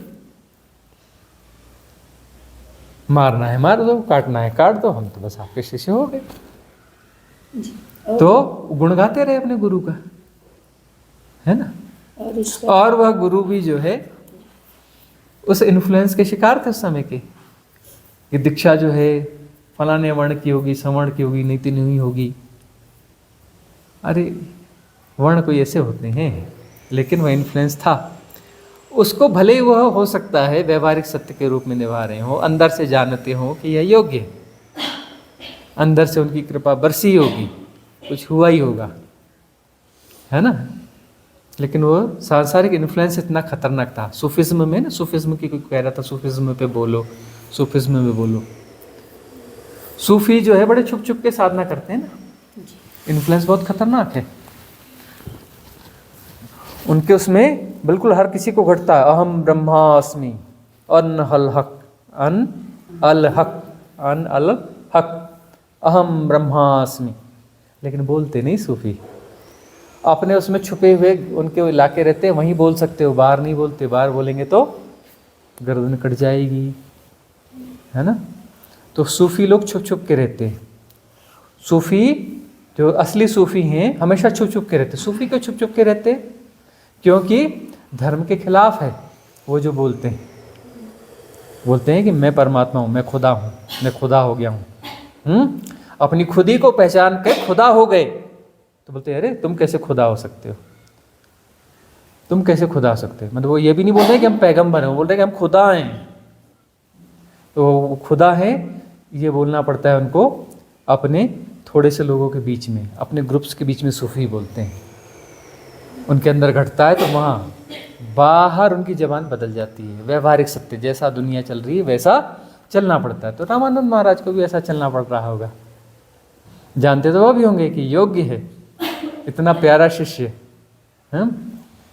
वो परम सौभाग्यशाली सद्गुरु होगा जिसका ऐसा शिष्य होगा, और तो उन्हें भी पता होगा ना। अब जनक जैसा शिष्य जिस सद्गुरु को मिला, तभी तो सद्गुरु तो उनमें घटा ना। गुरु तो पैदा ही वहीं हुआ ना, सद्गुरु कैसे पैदा हुआ? जनक को घटा, शिष्यत्व घटा और वहाँ सद्गुरु पैदा हुआ, महान सद्गुरु, अष्टावक्र, है ना, महान सद्गुरु। अरे एक ही डिलीवरी दी, लेकिन क्या डिलीवरी दी, हाँ, जबरदस्त डिलीवरी। एक ही हुई लेकिन परफेक्ट हो गई, एक ही डिलीवरी में बात बन गई। और शिष्य भी क्या शिष्य हुआ, क्या गजब। वो होता है ना समुद्र के किनारे वो प्रकाश स्तंभ रहता है, बड़ा ऊंचा प्रकाश स्तंभ, बोले हाँ कर लाखों करोड़ों साल तक प्रकाश स्तंभ जो है प्रकाशित करता रहेगा, दूर से दिखता रहेगा। क्या शिष्य और क्या गुरु, क्या बात बनी, हैं? हमेशा उदाहरण देते रहेंगे, इसके दिए जाते रहेंगे। अष्टावक्र संहिता पर हमेशा चर्चाएं परिचर्चाएं होती रहेंगी। महान घटना घटी है, महान घटना घटी है ना। इसको महागीता का जो वर्ड है नाम में क्यों दिया गया? वो महागीता उसे कहा है ओशो ने, किसी और ने नहीं कहा है। अष्टावक्र संहिता उस ग्रंथ का नाम है, अष्टावक्र संहिता, और उसको नाम दिया अष्टावक्र महागीता। किसने नाम दिया? ओशो ने, क्योंकि वो महागीता ये है ही है। गीता से ज़्यादा सार है इसमें, गीता से ज़्यादा बड़ी गहराई, गीता में बहुत गहराई है, और उससे भी बड़ी गहराई किसमें है? महागीता में, अष्टावक्र संहिता में। इसलिए उसका नाम सुधार दिया, बोले वो नाम गलत रखा गया था ना, उसका सुधारना पड़ता है ना, सद्गुरुओं को, बुद्ध पुरुषों को सुधारना पड़ता है ना। तो नाम रखने वाले ने गलत रखा था, मतलब जैसा भी उसको किसी ने संग्रह किया। किसने संग्रह किया? राजा जनक के किसी दरबारी ने संग्रह किया, लिखने वाले ने संग्रह किया, वहाँ का कोई तथाकथित विद्वान। उस विद्वान की अकल कितनी होगी? उतनी तो होगी ना, उससे ज़्यादा अकल होगी उसके पास में। विद्वान था ना, बुद्ध पुरुष था क्या? वो महापंडित रहा होगा ना, कोई महापंडित था, कोई ज्ञानी था क्या? उसकी अकल कितनी होगी? जितनी अकल उसने काम किया। उसने क्या लिख दिया? अष्टावक्र संहिता, है ना। और जब महान सद्गुरु पैदा होंगे तो कई चीज़ों को सुधारेंगे। अरे इतना किस बेवकूफ ने नाम रखा है, सुधारो इसको, इसका नाम क्या होना चाहिए? अष्टावक्र महागीता। उन्होंने नाम सुधार दिया, करेक्ट कर दिया। और महान सद्गुरु ही तो करेक्ट कर सकते हैं ना, और कौन करेक्ट कर सकता है? उन्होंने करेक्ट कर दिया उसे, और करेक्ट करके उस पर बहुत बड़ी प्रवचन डाला बोली। छोटी सी अष्टावक्र संहिता पर बहुत बड़ी प्रवचन माला बोली। ढेर सारे वॉल्यूम में इतनी बुक्स मिलती हैं, है ना। ओशो के प्रवचन उस पे हैं, उसको उनके प्रवचन जो बोलते थे एज इट इज जो है उसको टाइप करके उसको पब्लिश कर दिया जाता था, एज इट इज, कोई करेक्शन नहीं होगा उसमें। और वह जो है इतनी बुक्स हैं, अष्टावक्र महागीता। तो ऐसा है कि शिष्यत्व घटना एक बड़ी घटना है, और शिष्यत्व जब घटता है सारा अस्तित्व उत्सवमय होता है, सारा अस्तित्व आनंद मनाता है। सारा अस्तित्व आनंद आता है। और सारा प्रयास गुरु का वही है कि उस एक को ढूंढ रहा है। बोधि धर्म नहीं ढूंढ पाया ना हिंदुस्तान में, नहीं ढूंढ पाया ना, तो हिमालय चढ़ के क्रॉस करके उधर निकल गया ना, हिमालय के दूसरे छोर पे, हिमालय में ही गया है ना, चाइना निकल गया, चीन चला गया, और चीन जा कर के जो है वहाँ उसने ढूंढा, वहाँ मिला उसे, वहाँ उसने डिलीवरी दी। डिलीवरी तो देनी पड़ती है, डिलीवरी के चक्कर में तो हम इधर बैठे हैं ना, पिछले जन्म में डिलीवरी नहीं दे पाए थे ना, इसी चक्कर में बैठे हैं। अभी 20 साल तक खूब गोलमाल किया ना हमने, गायब रहे ना 20 साल तक, बाद में फिर समझ में आया कि डिलीवरी देनी पड़ेगी। डिलीवरी नहीं देंगे तो मामला गड़बड़ हो जाएगा, तो डिलीवरी देने के लिए अब हम एक्सरसाइज कर रहे हैं। झंझट है ये रिट्रीट ऑर्गेनाइज करने में, हिमालय में भारी झंझट है, मैनेजमेंट की भारी झंझट है, लेकिन कर रहे हैं। क्यों कर रहे हैं? अरे कोई आ जाए, कहीं डिलीवरी हो जाए, डिलीवरी एक आध भी प्रॉपर हो गई, हमारा काम तो ख़त्म हो गया ना। आगे कुछ हुआ तो हुआ, नहीं हुआ तो नहीं हुआ। जय राम जी की। हाँ, हंसा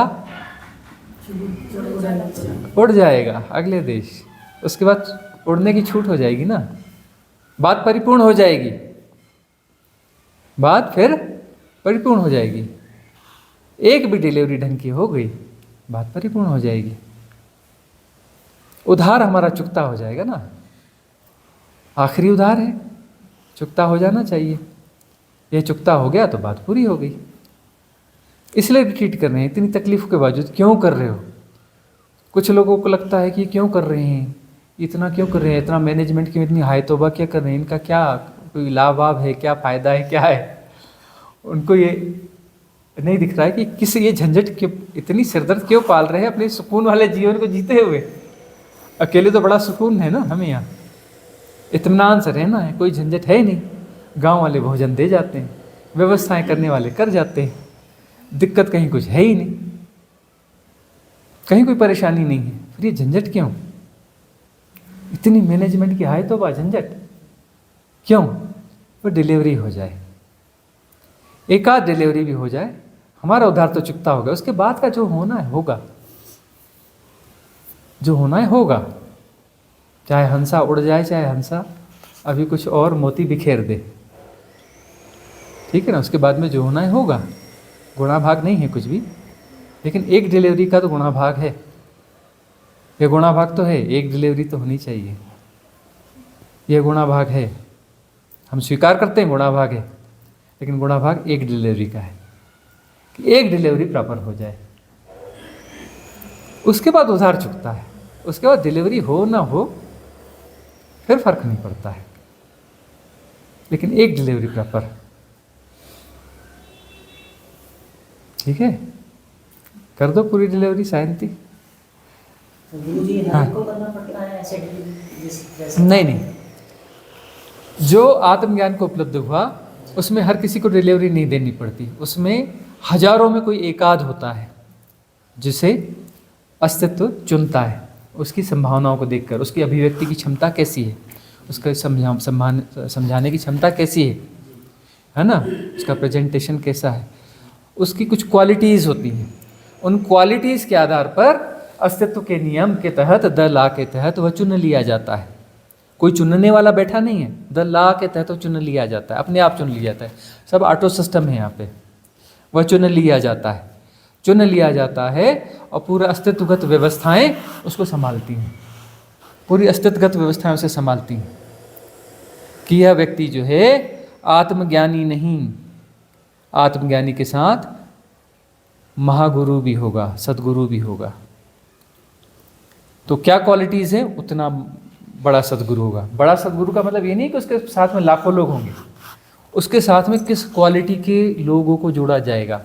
फिर वैसा होगा तो उसके तुरंत वैसे वैसे जन्म, उनके इसके जन्म के आगे पीछे वैसे जन्म होते हैं। बहुत सारी बींग्स जन्म लेती हैं, बहुत सारे देवता जन्म लेते हैं, उसके साथ में बहुत सारे देवता जन्म लेते हैं मनुष्य रूप में, और वो जो है उसके पास आ जाते हैं, सदगुरु के पास शिष्य बन के साधना करने के लिए। उच्च लोक के बहुत सारे देवता जन्म लेते हैं। जब उसका जन्म तय होता है दला के तहत में, तब जो है हजारों ऐसे जो है सैकड़ों हजारों उस प्रकार के, उस कैटेगरी के, जिस प्रकार की डिलीवरी इससे आनी है उस उच्च लोक के देवता जन्म लेते हैं मनुष्य रूप में, और वह जन्म लेकर के फिर जो है उसकी शरण में जाएंगे, सदगुरु की शरण में जाएंगे और शिष्य बनेंगे।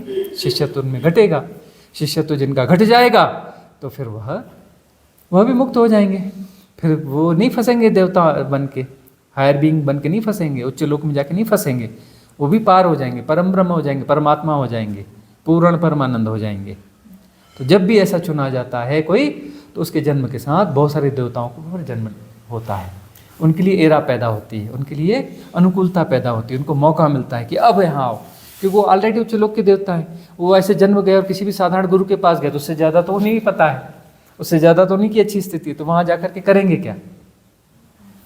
उनके हिसाब का गुरु पैदा नहीं हुआ तो फिर वो वहाँ पैदा होकर के कर क्या लेंगे? भाई गुरु तो उनको ज़्यादा हाइट का गुरु चाहिए ना, वो तो ऑलरेडी उच्च लोक के देवता है, तो उच्च लोक के देवता को गुरु ज़्यादा हाइट का चाहिए ना, उसको डिलीवरी अलग किस्म की चाहिए, वो जो है थिन से थिन जो बैरियर्स उनको तोड़ सके, डीप मैट्रिक्स को जो तोड़ सके, उन डीप मैट्रिक्स को जो तोड़ सके, है ना। साइंती बोलती कुछ घट तो नहीं जाएगा ना, ये घटता है तो क्या होता है, कुछ घट तो नहीं जाएगा ना, घटने के बाद वो फलाना कुछ गड़बड़ तो नहीं हो जाएगा ना। बाकी जो कुछ ऐसे डीप मैट्रिक्स जो है एक दो बैरियर ऐसे फंसे रह जाते हैं, वो दो चार बैरियर ही जो है अटकाते रहते हैं। तो फिर जो है उस हाइट का गुरु चाहिए जो अपने बस्ते में हाथ डालता है तो कभी डंडा निकालता है, कभी तलवार निकालता है, कभी गुप्ती निकालता है, कभी कुछ निकालता है। बोले बड़ा बारीक वाला है तो एक ऐसा बारीक सा हथियार निकालता है, पतला सा सूजा निकालता है, वो वहाँ घोंप देता है ना। उसके बस्ते में सब रहता है, ये काय से कटेगा, ये काय से इसको मिटेगा, ये काय से मरेगा, कौन से, इस हथियार से नहीं मर रहा है, ये वाला निकाल के ठोकता हूँ, ये वाला निकाल के ठोकता हूँ, ये वाला चलाता हूँ, है ना। अब तो मॉडर्न है, बोले नहीं उड़ेगा, बम है, ठहर जा, बम जाके लगाता हूँ, बोले पछक्के उड़ा दूंगा, बोटी बोटी गायब हो जाएगी, कुछ नहीं बचेगा, हैं। तो उसके पास बम भी है, बम भी फोड़ देगा। आपसे बात करने के बाद मतलब मैं ऑनेस्टली बात बोल रही हूँ, थोड़ा जोर से बोलना पड़ेगा। मतलब एक महीने, मैं शायद 4-5 दिन आपको सुनी थी, उसके बाद से ये फियर ऑफ डेथ वाला थिंग आ गया, तो मैं ना थोड़ी सी डर भी गई थी कि ये क्या हो रहा है। गुरु से डर न लगे तो समझ लेना चाहिए उसमें गुरु अभी गुरुत्व घटा नहीं है। सदगुरु वो है जिससे डर लगता है, सदगुरु है जिसमें बार बार संदेह पैदा होता है। सदगुरु है तो बार बार संदेह पैदा होगा और डर भी बहुत लगेगा। क्या है वो मंत्र, किसी को याद है क्या? गुरु मृत्यु है, क्या बोलते हैं? गुरु है मृत्यु, क्या नहीं, गुरु मृत्यु है, संस्कृत में कोई है ना इसके लिए शब्द, एक श्लोक। हाँ, नहीं अब हमें तो नहीं आता, हमें तो जो संस्कृत आती नहीं है, और श्लोक लोग भी नहीं आते हैं, वो 2-4 कहीं से कुछ याद हो गए हैं। तो जो है गुरु मृत्यु है, उपनिषदों में भी उल्लेख है ना कि गुरु मृत्यु है। तो गुरु को देख के डर तो लगना चाहिए ना। यमराज जो है ना, यमराज छोड़ भी सकता है। गुरु के सानिध्य में बने रहोगे तो गुरु नहीं छोड़ने वाला, वो तो मार डालेगा, 100% मारेगा। उसका साइंस का पीछा यदि पकड़ के रखे तो मार ही डालेगा, वो जिंदा नहीं छोड़ने वाला गुरु। गुरु कभी जिंदा नहीं छोड़ेगा, 100% मार डालेगा। या तो तुम डर के भाग जाओगे, और नहीं भागोगे तो गुरु मार डालेगा। ऐसी चोटें करेगा, उस चोटों से बिलबिला के या तो भाग जाओगे, है ना, और बोलोगे गुरुजी तो गड़बड़ हो गए हैं, गुरुजी पहले जैसे नहीं रहे, है ना। या फिर जो है गुरु जो है दनादन चोटें मारता रहेगा, मार ही डालेगा, छोड़ेगा नहीं। सदगुरु कभी किसी को नहीं छोड़ता, किसी शिष्य को नहीं छोड़ता, मिटा देगा बिल्कुल। मृत्यु है वह, साक्षात मृत्यु है। यमराज के दरवाजे से बच के आ सकते हो, गुरु के दरवाजे से बच के जाना मुश्किल है, बस डटे रहना पड़ता है। क्योंकि यमराज जो मारता है ना, वो क्या मारता है, इधर मारता है, इधर वापस पैदा कर देता है। गुरु मारता है, पैदा होने का रास्ता नहीं छोड़ता। पूरा मारेगा 100%। यमराज तो 2% मारता है, एक शरीर छीन करके बोलता है दूसरा पकड़ जा। वो कहाँ मारता है यमराज? मारने का धोखा है कि यमराज की मृत्यु कोई मृत्यु है? धोखा है। यमराज धोखा देता है कि मैं तुम्हें मार रहा हूँ, कोई मारता वारता नहीं है। इधर बोलता है चेंज कर, कपड़े चेंज कर, चल जा वापस खेलने जा। इतनी देर से खेल रहा था, समझ में नहीं आता, कपड़े गंदे हो गए हैं, तू फट चुट गए, चलो जल्दी आओ कपड़े चेंज करो, नए कपड़े पहनो, हाँ पहन लिए, जाओ जाओ बेटा जा फिर से खेलो। ये ग्राउंड पसंद नहीं है, चलो ये वाले ग्राउंड में जाके खेलो। ये ग्राउंड नहीं पसंद, अच्छा जा बेटा ये वाले ग्राउंड में जाके खेल। सजा धजा के नए कपड़े पहना के फिर यमराज भेज देता है। बोलते यमराज मृत्यु, यमराज कहाँ मृत्यु है? वो तो माँ जैसा है, हैं डांट डपट के बुलाता है, बोले इतनी देर से थके नहीं, ये नहीं हुआ, चलो आओ इधर कपड़े वपड़े बदलो, साफ सुथरे हो जाओ, खाओ पियो, तैयार हो गए, जा बेटा इधर खेल लिया ना, वो दूसरा ग्राउंड में जाके खेल। वो तो माँ जैसा है। सदगुरु माँ जैसा नहीं है, काल है, असली काल, महाकाल है। सदगुरु कौन है? महाकाल है। छोड़ेगा नहीं, पूरा मारेगा, 100% मारेगा, बचने नहीं देगा कहीं पर भी, एक अंश भी नहीं बचने देगा। अंश भी बचा गया तो बच गया, टुकड़ा भी बचा तो समस्या बच गई, सेपरेशन बच गया। मरते तो क्या होता है, एक ब्लूप्रिंट बचता है ना, पिन पॉइंट। पिन पॉइंट बोलेंगे तो स्थूल हो जाएगा ना, पिन भी तो बहुत बड़ी है ना, मॉलिक्यूलर स्ट्रक्चर जैसा भी नहीं होता वो तो, हाँ उसमें ही सारी स्मृतियाँ सब प्रोग्राम उसमें चले जाते हैं ना। पूरी रील आती है ना मरते समय, जितना जियो पूरी रील कुछ सेकंड में ही पूरी सारी रील वापस जी ली जाती है। पिछले जन्मों के भी सारे जो भी डेटाज हैं एक पिन पॉइंट ब्लूप्रिंट में आ जाते हैं। ओ वो जो बिल्कुल एकदम थिन जैसा मेटाफिजिकल, और मॉलिक्यूलर भी एकदम मेटाफिजिकल जैसा रहता है, और उसमें सब कुछ आ जाता है। वो ट्रेवल करता है ना, वो सेंटर बन के वही ट्रेवल करता है ना। इसलिए तो हम कहते हैं कि आत्मा ट्रेवल करती, बोलते आत्मा न कहीं आती है न जाती है।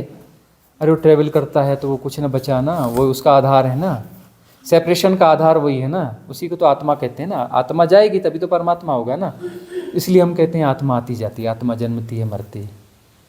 कोई बोलते हैं मत बोला करो जीवात्मा आती है जीवात्मा मरती है, अरे आत्मा ही आती है आत्मा ही मरती है। आत्मा को मर जाना चाहिए, परमात्मा को भी मर जाना चाहिए, तभी तो पूर्ण परमानंद होगा ना, है कि नहीं। जाना सबको चाहिए, मरना पूरा चाहिए जी, आधा अधूरा क्या मरना, मर बच गए तो बच गए। अरे आत्मा भी बची तो फिर से उसको जन्म लेना पड़ेगा, आत्मा को भी ना। आत्मा न जन्मती, अरे जो आत्मा है मतलब सेपरेशन है ना, कोई ना कोई सेंटर तो होगा तभी तो आत्मा है ना। तो वो कितना बारीक होता है, कितना छोटा, तो छोटा सा भी बच गया तो पूरा ही बच गया ना। एकदम मेटाफिजिकल होता है वह छोटा सा आर्बिट्स बोलते हैं ना।